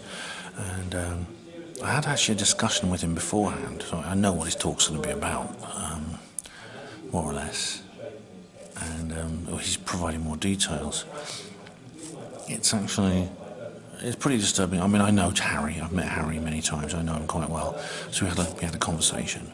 It's pretty scary stuff, actually. It's about, and it makes me wonder how many people I have met who may be one of these creatures in human form.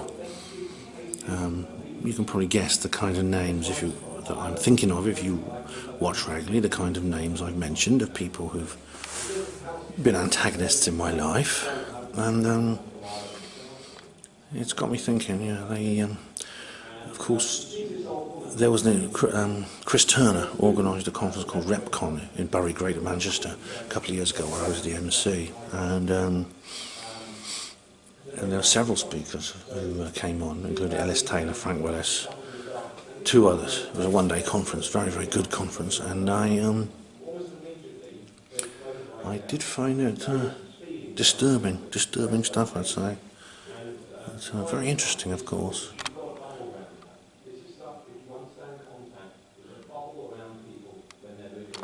He talks about how extraterrestrials of all kinds sometimes they first appear as a cloud of smoke or vapour of some kind, which then solidifies. And I've heard about this from some witnesses. For example, Katie Frankovich. The creature she saw appeared in a cloud of smoke.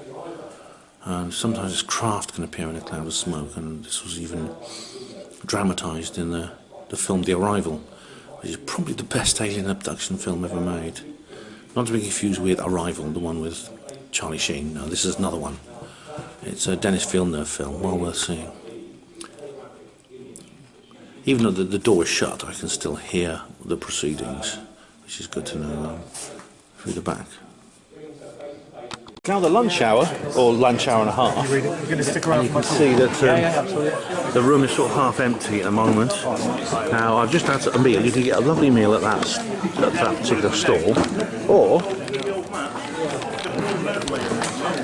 you can go to some local places in the local area and we'll have a look at the staging. I just want to show you the stalls, and we've got 2 editions of the Light. We've got issue 16 and issue 15. And if you wanted something to read, I can't do better than recommend this paper. And will you be seeing We Are the 99%? We're trying to get that's number 1. This is Mark Devlin's stall. Hi Mark, alright. Bye, Ben. We have Musical Truth 2, The Cause and the Cure of Fiction. Yep, and these set in lovely Oxford. designs. Yeah, that's right. 1990. Yep, I love you've got your picture, your thing there. Yeah. Check the Christmas T-shirt. Satan Cloud. Satan Clouds. Holocausts are coming. No, that's brilliant, man. I would have worn it around here, but it's bloody freezing. It's too cold to take the hoodie. That's very good. Everyone, you know Mark, he's been in several of my videos, and yeah, just check out his. How much is that? I'll get a copy of that before I go. 25 this one. Right, yeah, I'll pick up one before I go. These are nice. These are. Yeah, my daughter made these. Oh, lovely, and they're Christmas card designs. Yeah, anything to keep her out of trouble. Oh, they're just little pictures. I see. Just general. These are Christmas themed. There's a Christmas one there. Oh, lovely. So that's really lovely. And you get these T-shirts which you're modelling. yeah, indeed, the hoodies. Yeah. Oh, brilliant.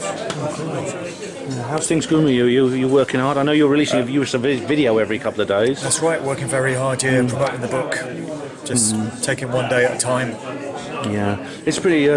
It's a pretty hectic world we're living in right now. I mean, we just who knows where things are going. I never expected it to go this way. Well, I'm not making quickly. predictions anymore because I've heard so many predictions, so many speculations, so many opinions over the past 2 years. I've just given up on. I don't pay attention to any of them, and I don't make any of them myself. What will be, will be. I mean, we manifest it, but in terms of how it's all going to pan out, nobody knows. Exactly. Yeah. Well, all the predictions, all the predictions I've made, none of them came true. I mean, but I do feel it feels like the bad guys are rushing at the moment, which is a good sign. I think they seem to have broken colour for the finish line before they went too far away. So something spooked them, didn't it? I reckon something spooked them, and they said, I know we were going to do this New World Order sometime in this century, but can we get it done within the next 2 years, please? But the sheeple will find out. I don't care. We still got to try and do it. They've tried to fast track through 10 years worth of tyranny in 2 years. Yeah. So something made them think, as you say, shit, we haven't got 10 years, guys. We've got to do this now. So whether it's this great awakening that people talk about, or human consciousness starting to evolve, or just purely the amount of information we're sharing on the internet now, it's all getting out there. Nothing is secret or under wraps anymore. Maybe that's what's panicked them. That's it, yeah. So viewers, bear that in mind. I mean, however awful things might seem, there's a silvery lining to the cloud. Remember that. I'm just going to go and get myself some more food in a minute. And sure. Are you enjoying yourself here today? I am. Yeah, these days go very quickly. They do, you get here in the morning, before you know it, it's 8 p.m. and it's all over. And you think, where did the day go? And then it's back to normality. Yeah. Back to good home. Whatever that is anymore. You go back to having been around people you can't really speak openly to, and people who think you're crazy, and all that sort of thing. That's just your own family. Oh God, yeah, I know the feeling. Yeah, I know the feeling, mate. Yeah, well, it's good to see you again. It really is. Nice. So Likewise, mate. check it. It's Mark. Is it still markdevlin.com? It's DJ Mark Devlin. DJ Mark Devlin, right. So check that out. Well, you've probably heard of Mark anyway. You've seen him on my other videos, and check out his books there. You're very welcome. Oh, it's all quiet here at the moment, so I'm just having my lunch, and I got myself a Cornish pasty, and I've got Mark's book there, Musical Truth Phrase. So, we're about halfway through the day. I say day because it's going to go on till the evening, and I'll be pretty knackered by the end of it. I think I'll sleep better tonight. I really will. And we have now, everyone's back in now for the afternoon session, and it's Karen Dodd who is talking about something very interesting. I'm sure it's. Let's just have a look. This is the only one I've got left now. It is the Freedom Network. Yeah. So it's this is going to be very interesting. And there's no break. Karen Dodd has been preceded immediately by Julie Phelps. I'm just doing a video here. Julie's on right now, there's no break. Should you go back there? Yeah, it's only 3/4 an hour. Okay. There's no break between Karen and Julie. Yeah. That's Julie, yeah. Yeah, she's very interesting. She's really nice as well, she's really lovely. No, just very briefly, just to explain what's going on. I'm making a video for Panmo TV. Do you want to be on it? No, it's okay. Do you want to be on it? All right, now I'll film you. Okay. Yeah, it's because we're a bit behind schedule. Sorry? Julie Phelps. And who's after? After that there's a break, and then who's that? I think it's let's have a look. Let's have a look. After that it is the Celestial Paladin and St. Nicholas. They're very interesting too. They're after? Yeah. Well, there'll be a break first, and then them two. So yeah. And then after Then that? Mark Devlin. He's very. I think he's the final speaker. Yeah. Oh, is he? Very interesting guy. Yeah. You can see him on the stall there at the back. Yeah. How long is Celestial for? I think it was. I'll stop. Hello, I'm Ben Emlyn-Jones. I'm at the Bouverie Hall in Pusey. This is the Bases Project Christmas Conference 2021. My friend Selena here is filming me, which is really, really great. So thank you very much, Selena. I don't think she wants to be filmed herself, which is fair enough. So, yeah, but are you enjoying yourself, Selena? I am, Ben. Oh, good. Good, I'm pleased. It's great. It's a great day. It really is. I'm having fun. I really am. I'm the sort of security guard, stroke receptionist, stroke usher. I'm doing all those things, yeah. So that's my job here today, and I'm having fun and enjoying it. And what a great job you're doing as well, Ben. Thank you very much. It's a full house today. I'm really pleased for Miles actually, because he always worries he's not going to get enough people. Well, it's standing room only in there now. It's literally packed. Oh, it's great. And you've been wonderful finding the late arrivals their seats. Yeah, I have to like get them in there and find places for them, because I mean literally some people were turning up late and it was already almost full. So I did wonder, are they going to start? Is someone going to come in and say we've got too many people? It's a fire hazard or something like that? Yeah. Yeah. And what a great day. What a great afternoon. Yeah, it's Selena, yes. Okay, we've just had Celestial Paladin. Well, he's speaking at the moment, and his real name's Duncan, and St. Nicholas. And they're in the middle of their talk now, but I just thought I'd let you know what they're talking. We've had a succession of speakers, I haven't had time to report on them.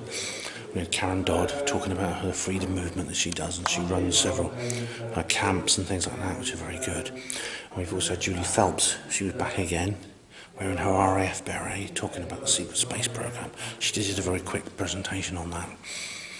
These guys have mentioned something I've heard of before, and you may have heard of too. It's a scary story, but it's known as the Russian sleep experiment. Now, this is something which is alleged to take place in the Soviet Union in the 1950s. A group of people, this was just in the sort of late Stalin Khrushchev era, a group of political prisoners were recruited to a sleep deprivation experiment. They were volunteers, actually. They were offered freedom in return for taking part. And they were put in an airtight chamber with all the comforts of home, with chairs and beds and things like that. They could listen to radio and read books and things. And their breathing atmosphere was mixed with a special gas that stimulated them continuously to stop them sleeping. And the idea was to see what would happen to them. It was an experiment. Possibly, they could, if they could get people to function without sleep, they could use it. They could get the army. They could give it to the army. This drug. The thing is, like after a certain amount of time, the experiment yielded horrible results. The prisoners taped up the windows with paper. They put newspaper over the windows so people couldn't see in. After about 10 days. The experiments decided to stop the experiment. They switched off the gas supply and just flooded the chamber with normal air. And suddenly, the prisoners started screaming in protest, demanding that the gas be put back on again. And they the experimenters said, they obeyed, and they said, look, we're going to set you free now, and they say, we no longer wish to be freed. And it turned out, well, when they opened up the chamber eventually, they eventually switched off the gas and they opened up the chamber, and they found that these guys had been literally disemboweling themselves and mutilating themselves. It appeared that the lack of sleep released some kind of demonic force from within us, a hidden personality of evil, or allowed the possession by demons. Now, I don't think, you know, it might not be true, it might just be a fable. But Ian R. Crane was talking once at one of his events about a man who stayed awake for 18 days. Now, he didn't suffer any ill effects, it was all filmed. And he did it by controlling the left and right side of his brain. But one of the audience members walked out. I'd just been talking to her. She was so horrified by what she heard. I hope it's not true, that thing in Russia. I really do. Because it's really, really horrific. We've got here's Duncan right now continuing with his talk.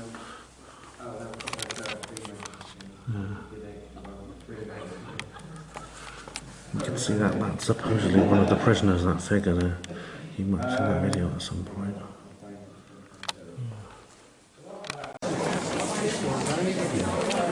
I've decided to come inside because I think no one's going to turn up now, so I don't really need a receptionist now. So, so I've decided to come and have a seat in the auditorium. Yeah, it's been great. That's it. And just watch Hugh Newman doing a very interesting talk about aliens. Yeah, that's it. Yeah, about not aliens, maybe aliens. They're actually giant skeletons. We had Harry Challenger talking about giant skeletons of reptoids. This is giant human skeletons, and there are some. I mean, they found a whole load in Iraq, and I remember because the archaeologist was called Muhammad Ali, not the boxer, and they found these guys were 10 feet tall, and they've been found near various,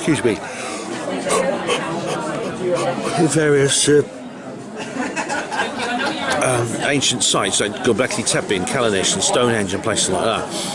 They found skeletons everywhere, and it's very interesting. Hugh Newman's always an interesting chap.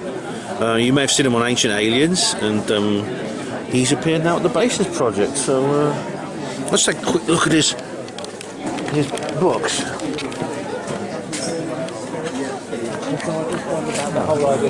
And these are the books. It was something to do with that, like spirits coming through or manifest. Just my idea. You wouldn't believe what would be has been happening in my house. We live next door to Stone. Yeah, I heard you say, yeah. Is it real? Yeah, but we have like... We have knocks on our door. There's no one there. Banging on the door. It's only in the 1930s, but it's like built on a burial ground. It's fucking... This is like proper like movie shit going on now. It's like... That's very interesting. Thanks very much, Hugh. I saw you UFO Just say something. Say Happy Christmas, Ben Emlyn-Jones. So I'm making a video, but I'm making for my YouTube. Hi. That's Hugh Newman. Well, whilst you're filming it, say Happy Christmas Paranormal Peep Show for us. Okay. Happy normal. No. Paranormal? Happy Christmas Paranormal Peep Show. Happy Christmas Paranormal Peep Show. That's one for Ben and one for me. Yeah. For one and one for all. All right. Yeah. That's Neil's video. That's very interesting. Thanks. It was great. These books look really interesting. I've already bought a book. I've run out of money, but yeah, I saw you were at UFO Truth magazine, and I saw you. I saw both of you there. That was I've been home for. That was a couple of years ago. I remember it well. Yeah, it was good fun. Yeah. I'm now going to take a seat and wait for the next event. Because I found a comfortable seat at the back. Because obviously, like with my drowsiness and that, like I was saying earlier, I can't stay awake, and I just don't want the speaker to see me. So. Back here, because when you're on stage, everyone except the front row is just invisible, so good. Ladies and gentlemen, we're leaving Pewsey now for the last time. The conference is over, and we've been at the pub, and we've been having a We've had a couple of drinks. Well, Colin's had he drank driving, so he couldn't have too much.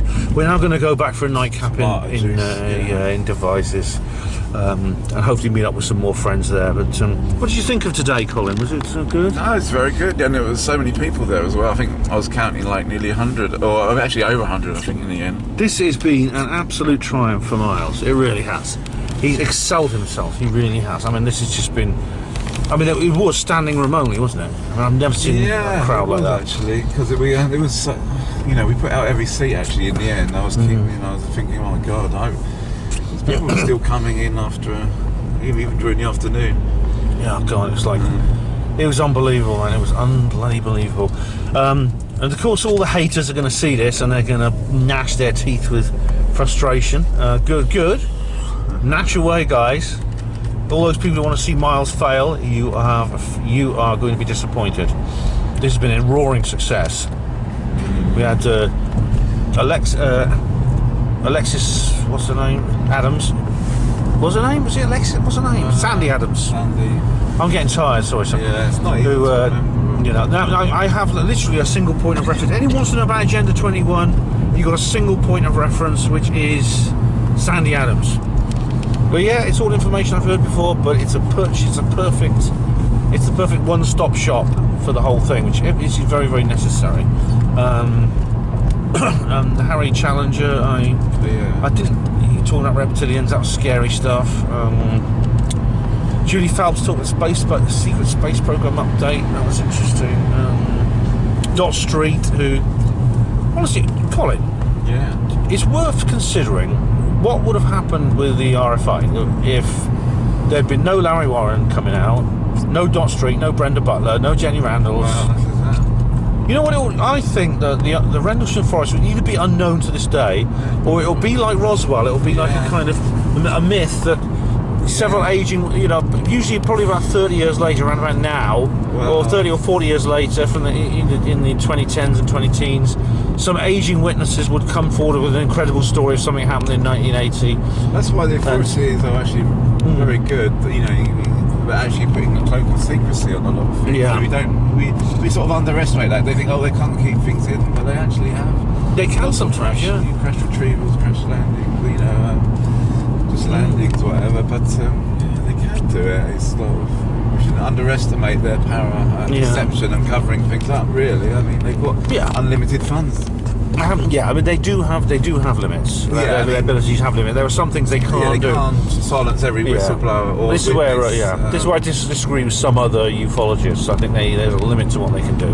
However, it's pretty clear, they're very, very skilled in what they do. And RFI would simply be another Roswell. It would be another a legend that might have happened at a certain point, and the skeptics will be along saying, "Oh, it will," but That raises the question: how many things similar to Rendlesham have happened we just don't know about?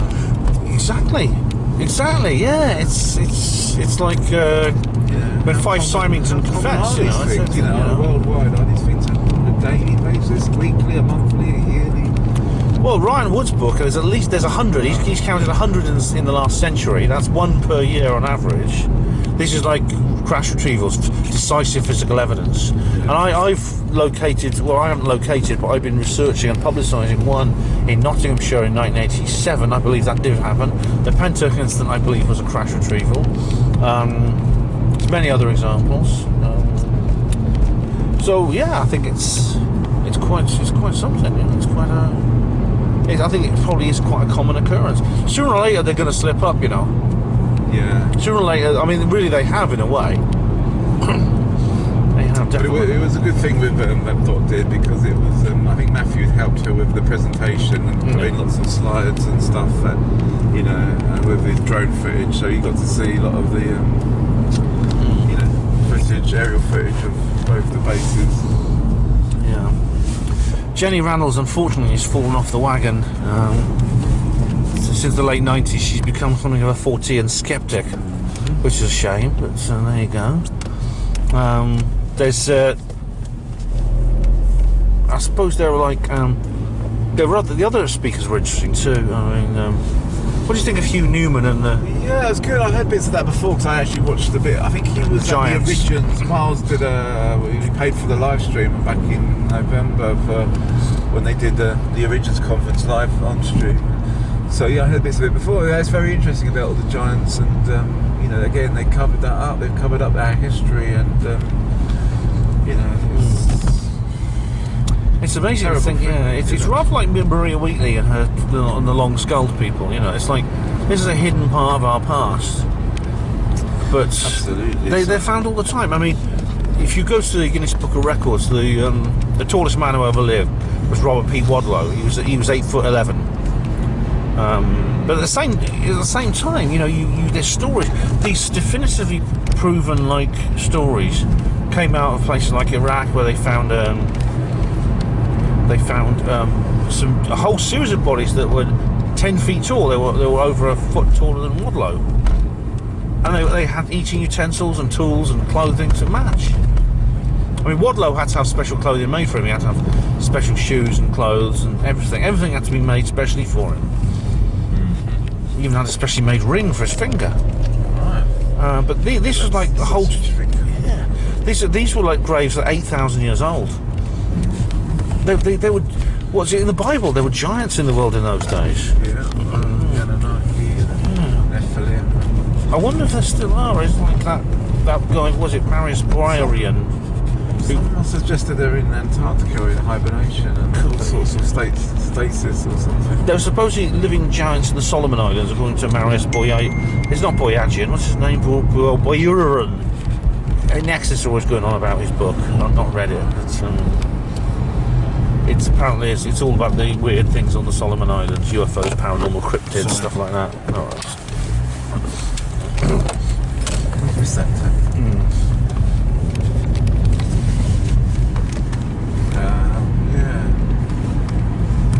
So it's kind of like a. I do wonder if it's like a kind of. It could be there are giants still alive, somewhere. Are there giants alive? I don't know. It'd be quite scary. I don't know what would be more scary, E.T. or a giant. Probably giants. I think. Probably more scary than E.T. I think. Especially if they're like, I mean, I don't know. Yeah. It depends on it. Yeah, I think beating a really big, mean Bigfoot would be the scariest thing of all. Or a werewolf, you know, like the thing in Hull, you know, this old stinker. But, oh, yeah, so Mark Devlin, what did you make of Mark Devlin? Yeah, no, it's interesting. I must admit, I haven't read any of his books. I'm only going by what his talk was, and I've heard him talk before. I'll take some issues with some points he makes about certain lyrics and songs, because I'm quite into my music myself, and I've talked about it before. But he certainly raised some interesting points, and everyone was buying his book. Like, yeah, I've got a copy. I'll show you that in my souvenirs. But I did buy a copy of. I did buy a copy of Musical Truth 3, the third volume of this series. It's a trilogy now. Is there a car? Is there someone behind us? No, I might be wrong. It's the Miles Mobile. Miles, yeah, he'll be. Actually, no, he had his trailer on, won't he? So he won't be driving too quick. So he's got all his expensive gear in the back. That's true. He will be sort of like at a reasonable speed. But yeah, Miles is heading for Devizes too. So we're gonna maybe one last drink. Yeah, and then I'm gonna head back to Miles's place. The other gang. It's difficult to keep track of everyone because everyone sort of goes their own way. Yeah, that's true. I might even get a bloody taxi back in like we did last night. I can't be bothered to walk. Well, it's not a long walk to be fair. It's not, no, but I feel exhausted. Yeah, I think the one thing the one negative for this conference that I can think of is my own drowsiness caused by the fact that I hardly slept last night. For reasons I don't even bloody know. It's not like I was uncomfortable. It's just, it's annoying that it's an annoying thing. It's hopefully it won't flick me tonight. Yeah, and then home tomorrow. But we're heading back now. It's been fun. It's been a fun day, and Miles, thank you to Miles. Thank you to Tina and the others for doing the catering. Thanks to Gemma for being an MC again. And everyone else who was involved in this, all the delegates who turned up, all those people who packed that room, shoulder to shoulder. Yeah.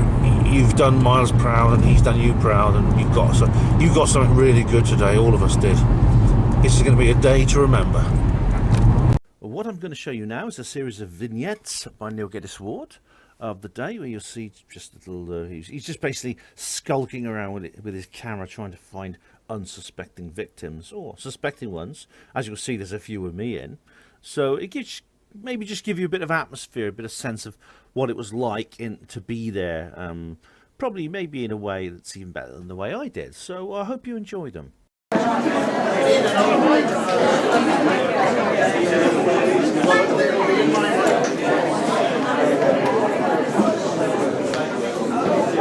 One, two, three.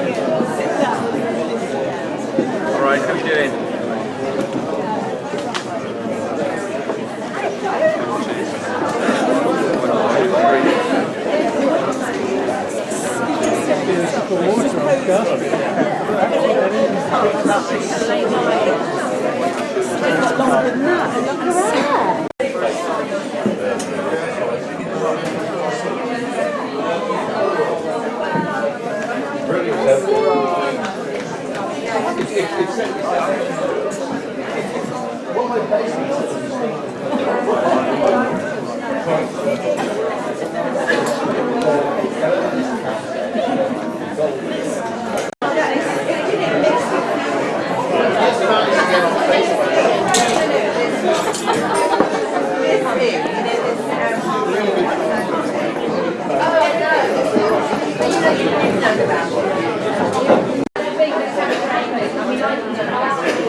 Anybody own a red Clio? Your lights have been on for an hour.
And then all of a sudden, out of nowhere, two cars pulled in to this car park. And I thought, instantly my hackles went up. It was like, Alarm, alarm. I thought, 2 cars at this time of night. Maybe they're doing a drug deal, maybe they're 2 lovers. But they did not park in a separate bit. One drew up one side of me and the other drew up the other side of me. And then I got alert. Get out of there, now. So I was like, okay, and I won't swear. Right, now I know I should have got in the back of the car, which I didn't. I thought, now I know why, and I thought that sudden urge to eat just disappeared. I was like, okay, this is an emergency, how does it? Because, you know, as I said, if it was a drug deal, if it was lovers, and this was not the time of night or the place where 2 dark cars that were like, I couldn't even see who was in them or anything, would come either side of me pretty close. So like, I turned the key, slammed it to reverse and I just went back and I thought, oh, that was it. So I got home. But this is the sort of thing that happens to me a lot. But what did I learn from that? I learned more about listening to guidance, and I also learned that positive things can happen. So with a positive frame of mind, you can actually, and if you listen carefully, because when we don't listen, that's when you get hurt and get injured and all the rest of it. And it's very easy not to listen because you think, well, I want to do such and such. I've already arranged to go here. It's like if my guides had said to me, don't go here, you're going to die today if I go here, then I would have to have made some sort of excuse because they wouldn't tell me that unless there was certainty for it. But I do tell them, please put protection around me today so that I won't get targeted. Because we have known people, there was Blackpool, which was local to me, the probe there, a trooper there, he was on stage, got targeted, direct energy weapon, heart attack, gone. So, and that it does work, because I've done it, because I've been through some crap. So, and it helps just take that down a notch. It really does, because that is the magic of water. It really is a magical substance. And of course, we're made up of part water as well, you know, a huge part of water. Which, like when I was being targeted, they target you with frequencies and you saw the effect of the water there. Well, when they do negative frequencies on you, you can imagine what it does to your body. It's not too nice, I can tell you. And it gets to a stage of absolute agony. And you can't escape it because they're targeting you wherever you go. But, as a great friend of mine did, and alas, she's passed over the veil, but she's working from the other side. She helped me. She brought her guides in when I'd already gone through earthing my bed and everything else, and they were still up in the frequencies. So I had some relief, but then they started to up it more. And I thought, at times I was like, can I cope with this any longer, But she brought her guides in, and the guides were higher dimensional. Now, they managed to feed this frequency through me that was a higher frequency than they could possibly target. So it didn't matter what frequencies they sent at me, it was counteracting it. And once I tuned into this frequency, they can't get me.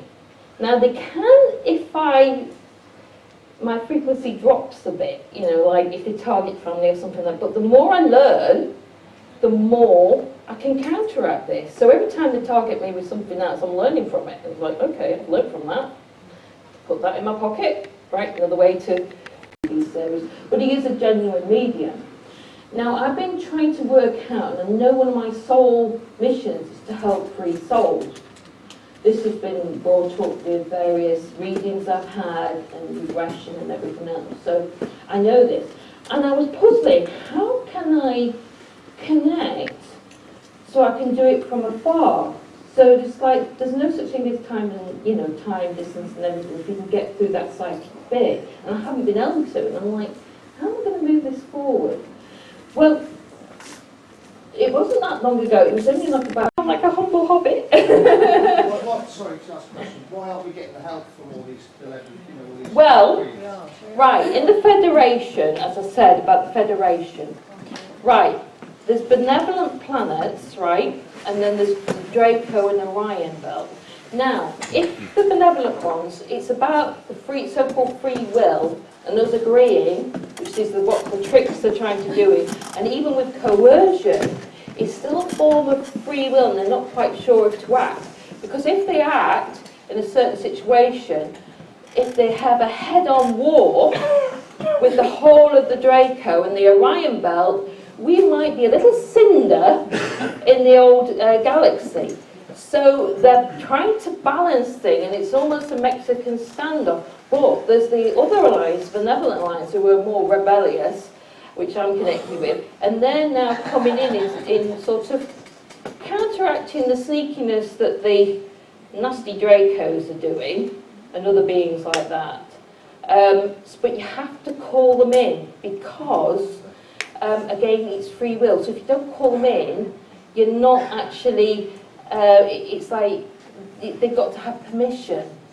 So that is an aspect of that. But they should be coming in more. And if they do the false flag alien invasion, which they may well do, and it's nothing's 100% yet because it's event driven, but if they do, then call in the alliance, make sure you say Benevolent Alliance, or Benevolent Federation planets or beings, and because that is tipping the balance over the edge of the sort of free will thing. So they should be able to come in and then tackle that. But it will cause a lot of shock to people, because like all of a sudden they're bubble of like, ooh, aliens. Or like, yeah, there'll be an issue. So that will be a last card that the cabal or deep state will pull, because they are backfooting a little bit. It's seeing little, fissures, and also the deep state, they tend to invite as well, because they're all service to self. They're not a service to others. They just care about, oh, can I make the maximum profit out of killing people? And we profit margins are down. We need another war, because they're trying to start a war between Russia and Ukraine. I saw the Rockefellers, because I was on sites, close sites with them. The Rockefellers were bad for this. Some of the Rothschilds, not all of them is bad, and others were that it came up anyway. But it's been lovely meeting everybody.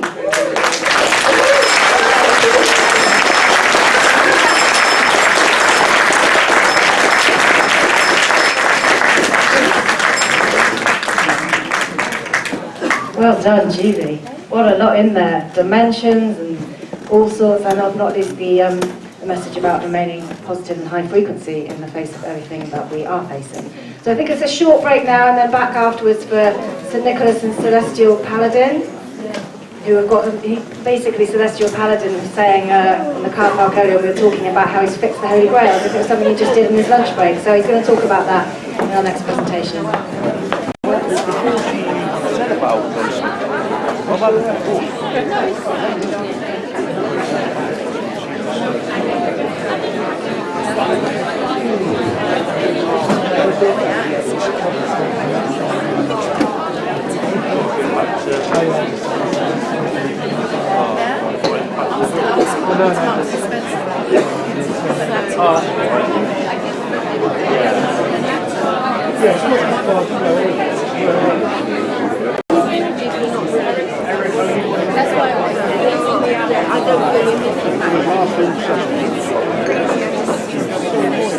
Is the light free, or how much do you pay for it? Yeah, it is. It is free. It is.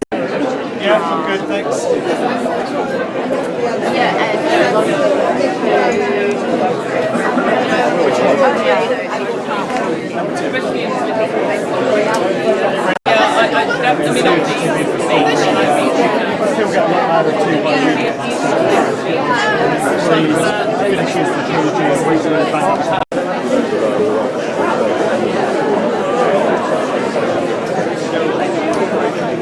I'll pay you a tenner for an asking now.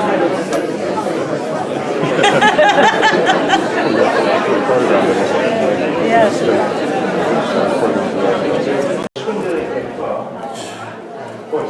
If anyone wants a sticker, they can have a sticker. One of these other flyers. There's the light newspaper. Which is a very, very good newspaper indeed. And these aren't mine, someone asked me to put them, and I wholeheartedly approve Yeah, pretty good. It's been a good day, isn't it? I've been having fun. Really have. Have you? Do you think you missed any of it by being out on the counter here, Ben? I don't think so, no, because I can actually see from here. I can actually see the speaker and I can hear them too. So I don't think I missed anything. It's been good. Good. Katie, works at Clinton's. Yeah, I mean, he was a big deal. And then he was the one I think who probably got to follow. Yeah, and the thing is, according to my brother, who did talk like way back in the late 70s, when he was starting out, my brother and he were being together. And he said, Ollie would be in the back of his dressing room, reading from the Bible, and they were looking up. But the thing is, that's why they captured him so much, because he was genuinely, you could say, spiritual. Quite one. No, he's not making that funny. I think he's just when you've got this shell, you know, playing, it's all friendly, you know, it's all very intensity energy. So these people are just like, they're not like, you know, they're not comfortable, which is where we it's not that makes us but they're really so this it's not running them. They're not being run. They're being run from the very way, very present. So they're starting to because they come to the right. In other words, they take those advice and that's Okay guys, I'm back in the Bases Project headquarters now. I just, all that stuff there is Miles's. I've just helped him move everything out of the car. What happened was I got back with Colin to Devizes and we went to a pub and they were all in the Bear and it's this cashless bar.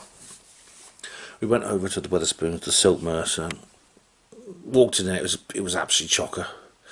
More people in there than Saturday night for some reason. Maybe it's because the clubs are shut on Sunday, I don't know.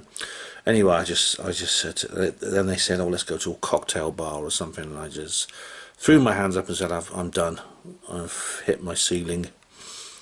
And so I wished them all a fond farewell and good night, and then I headed back to Miles's house. Funnily enough, I was just turning the corner into Miles's road, and this bolt of black lightning shot past, towing a trailer, and I realised it was the Milesmobile. So by the time I got back, Miles was trying to back into his driveway with his trailer, and then he was unloading the trailer, so I offered to help him, so I helped him unload all his stuff, and he's gone back to Pusey to get some more stuff. And I think, by the time he gets back here from there, I think I'm going to go to bed.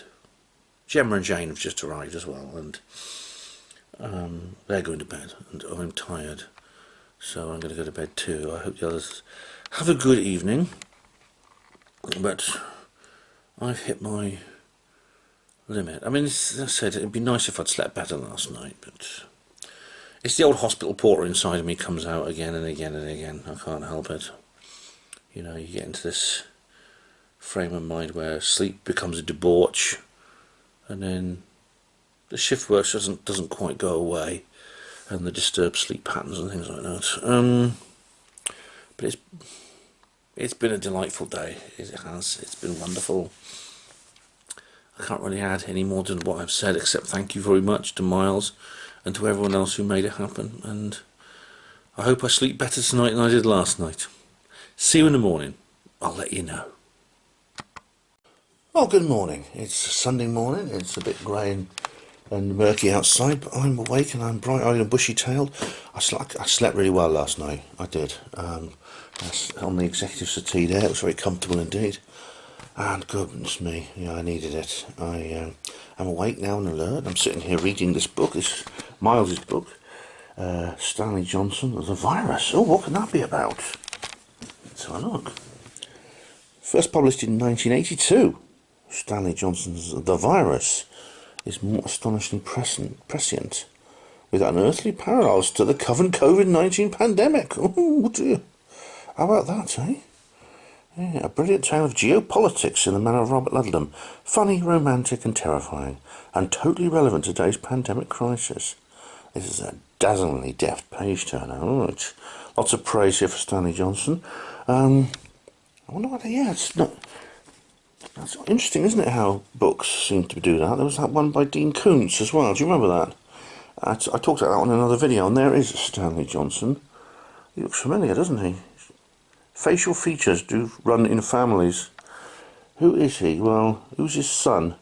Yes, it's Bojo. My goodness me. So what's he doing writing about a book all those years ago? Writing a book all those years ago about a virus sweeping the world. And now we have a virus sweeping the world, and his son is the Prime Minister. It could be a coincidence, but I tend not to believe very much in coincidences these days. Yeah. Okay, so I'm going to. I've got to get home. I've been feeling pretty down about the whole thing because I've got a horrible feeling some of the buses are cashless. Surely not. Surely it hasn't gone that far already. In which case, how am I going to get home? Well, I'll have to go with Gemma and Tony, and like I'm a little kid, and they'll have to pay for me, and I'll have to give them the money. Oh, goodness me! But I hate doing that. But you know, why should we? Why should we use some kind of social credit scam just to travel around? But things are going cashless all over the place. I'm not going to go on about that. I'm just going to now sit here and wait for my friends to wake up. And I'm not in any rush to get home anyway, so I can take a leisurely stroll. Alright, so from the Bases Project HQ, I'll be back later. Welcome to the Vale of Pewsey, ladies and gentlemen. This bus rider on the number 49 from Devizes to Swindon, I think it actually goes all as far as Shepton Mallet, is one of the, I think it's the loveliest bus ride I've ever been on. And in fact, if you ever want to have a lovely bus ride, when you get on this bus, this is the bus to get. And also sit near the front if you can. As you can see, my friends are sitting at the front seat. There we are. Hey guys, and we're going to have a lovely. I'm really looking forward to this. I'm enjoying it already. That we're good. You see these big hills here? Those are the big hills. Those are the peaks of Wiltshire there. And this takes you, in a minute, we'll be going through Beckhampton and Avebury and Silbury Hill. S4 that is for the long Silver Valley. We're now going to this lovely little village there with a traditional church. I just love these places. It's fantastic. It reminds me of when I was in Cornwall. Follows on my Sky Watching in Devon videos. And there is Silbury Hill once again. We're heading up towards Avebury now.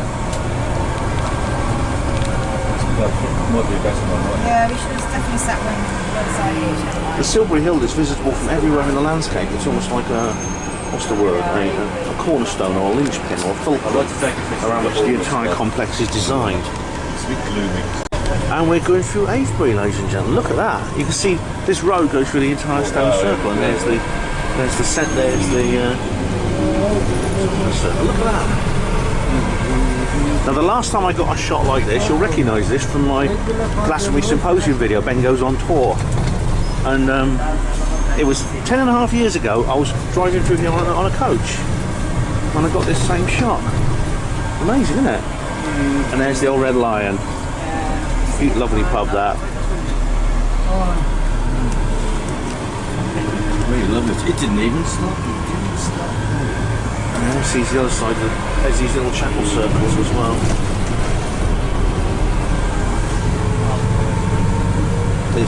A lot of them stayed by John Stukely, who saved a lot of these stones from destruction. He understood that, and there's the other rim of it there, see? Amazing. This is represented on Mars by the crater, and it has a gap in the rim and a little tetrahedral pyramid, just like the real Avebury does. So, but it's 14 times bigger. And this is, in a minute, if you watch the road, it doglegs to the right very suddenly, and then goes back straight north again. So it goes very suddenly to the east, and it goes back straight north again. Do you know why that is? Because it's following the west side, and then the middle, and then the east side of the wall on Mars.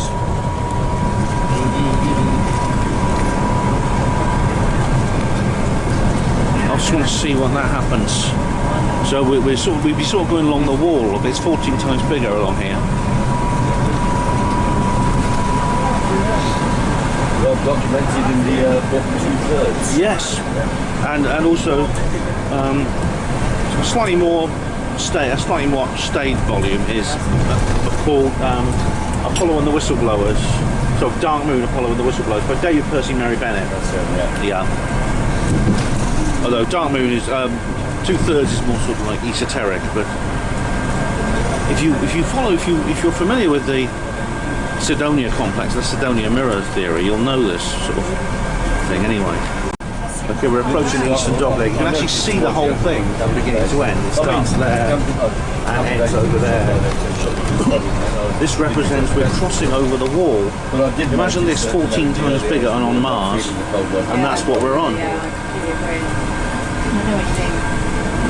Whereas my younger past, I've collapsed in the field and woke up in a dew-encrusted long grass. We're going eastwards now. Oh my God. And then I remembered, of course, I was smoking joints for ourselves. Across the wall. I don't think you smoked joints. But you know, I'm not really. Not one. And now the road turns very sharply left until we're facing north again, where we're heading towards Swindon. No, it's coming back. I think that's not the case. I went on there and there's past these bikes close to the entrance to the field where we're camping. You know, a few of them were sort of like gangs on, but they were really sort of pretty good. And they were interested in lots of the bits that I was talking about. Yeah. So I sat down and they got me a beer and... Well, welcome to Swindon, ladies and gentlemen. This is a town famous for being the home of Carl Benjamin. Simon Taylor Doors. The Sargon of Akkad. And that's about it, really. Mark Lamar. Oh, right, I didn't know all these famous people came from Swindon. Messenger, Mark Lamar, Diana Dawes. Oh, right, that's not bad. Now, 10 years ago, of course, I was... Again, it was actually about 10 and a half... When was it? That's it. It was September 2010. No, 2011 I came here, 10 years ago, yeah. So that means the Avebury thing was 11 years ago, or 10 and a half years ago. But it was actually... I was at the Swindon Mecca, and I did my video entitled... It was actually not a video, it was an article I wrote on Panama Voice. But that led immediately to the situation that got me kicked out of hospital portrait. But it all began here in Swindon in 2011.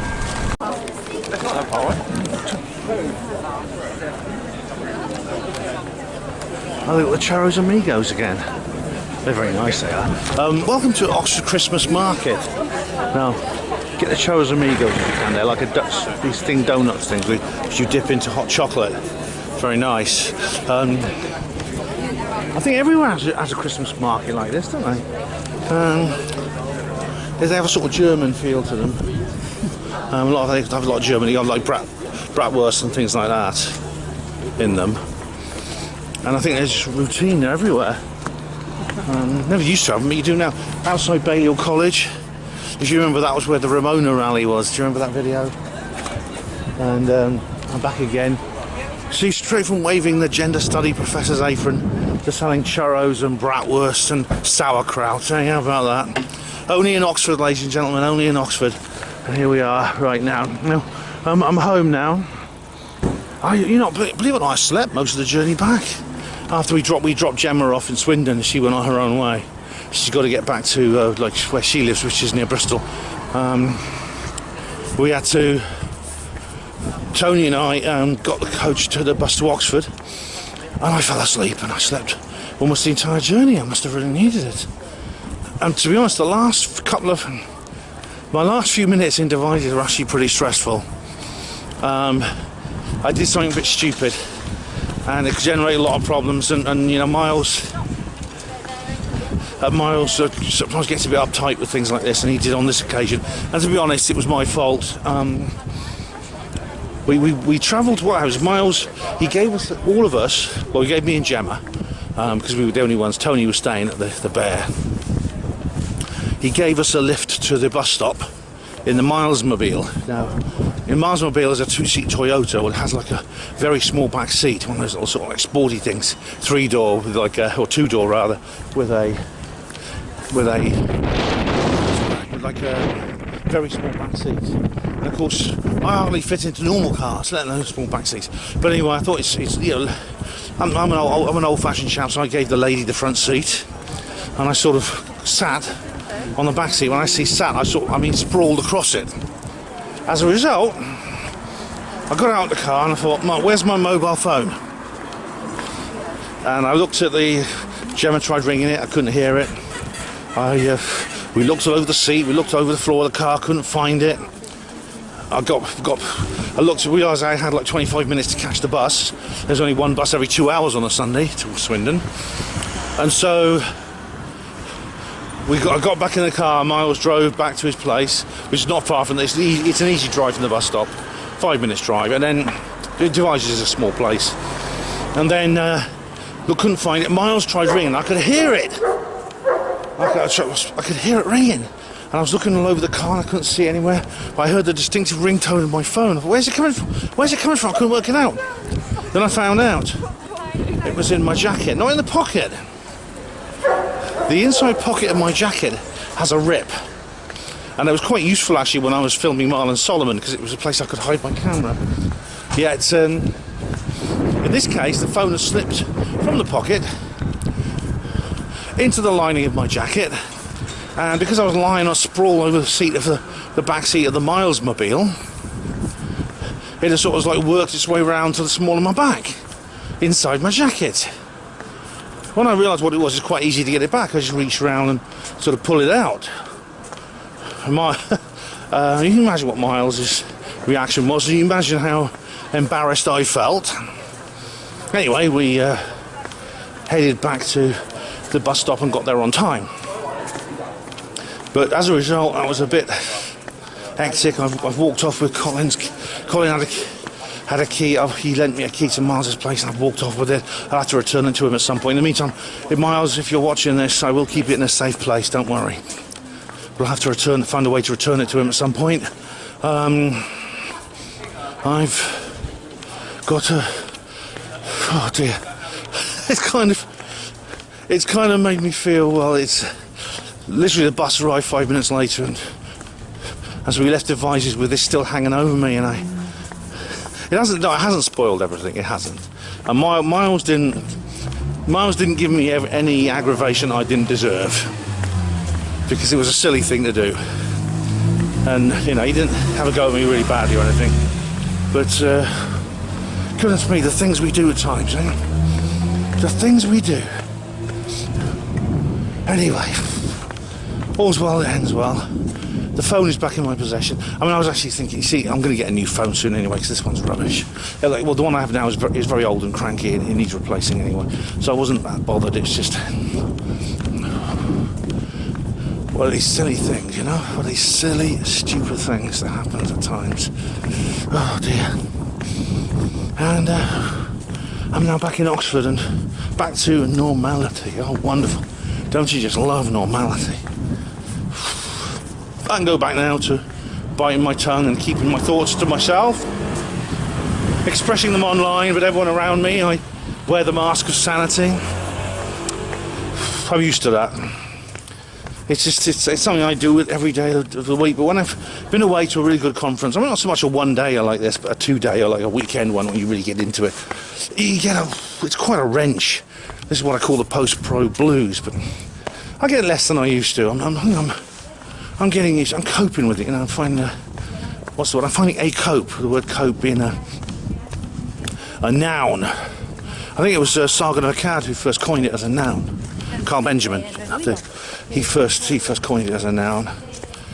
Oh, anyway, time to go home, guys. Got a bit of a walk ahead of me. I have like a day rider ticket on the bus, so I could get the bus if I wanted to. It's about an hour, it's just over an hour's walk. I can't be bothered. I'm just going to walk as normal. So see you in a little bit. Oh yeah, souvenirs. Okay, guys and gals, it's time for souvenirs yet again. That's that time where I take you through all the souvenirs that I've gathered on my little trip to Wiltshire and the Devizes and the Basis Conference, December 2021. As always, the backdrop for my souvenirs will be this wonderful bedspread designed and made by another blonde. So I hope you like it. First of all, my earphones. That's it. And these are, that's my earphone, that's my player, which I didn't use. Those are my spare players. That is my toothbrush. And that is a bottle of moisturiser. Right, 2 copies of Nexus magazine, and 2 Nexuses, or is the correct term Nexi? That's last month's, which I haven't finished yet, and that's this month's there. Is it Nexi or Nexuses? I don't know. That's a blue plastic bag. That is a piece of cloth. This is my phone. This is my camera charger, and that's my phone charger. Right, this is my wash bag. Now, this is the book I've been reading up till now, and I'm going to finish it actually. A Spy Named Orphan: The Enigma of Donald MacLean by Roland Phipps, which is gripping, a page turner, superb as Daquitics say. So it is actually pretty good. Now, you see I'm like a little bit way through it. I'm there, so I'm getting through it, and it is good. It's a real life spy story again. And finally, Musical Truth Volume 3 by Mark Devlin, which is the 3rd volume in his brilliant Musical Truth series. After seeing the man himself live, I thought I'd get the book and read. I haven't read this one yet. Yeah, cool. So those are my souvenirs for this particular trip. And so that was my reportage of the Bases Project Conference, December 2021. Thank you all of you for watching. Hospital Porters, Pride and Dignity, Stop the New World Order.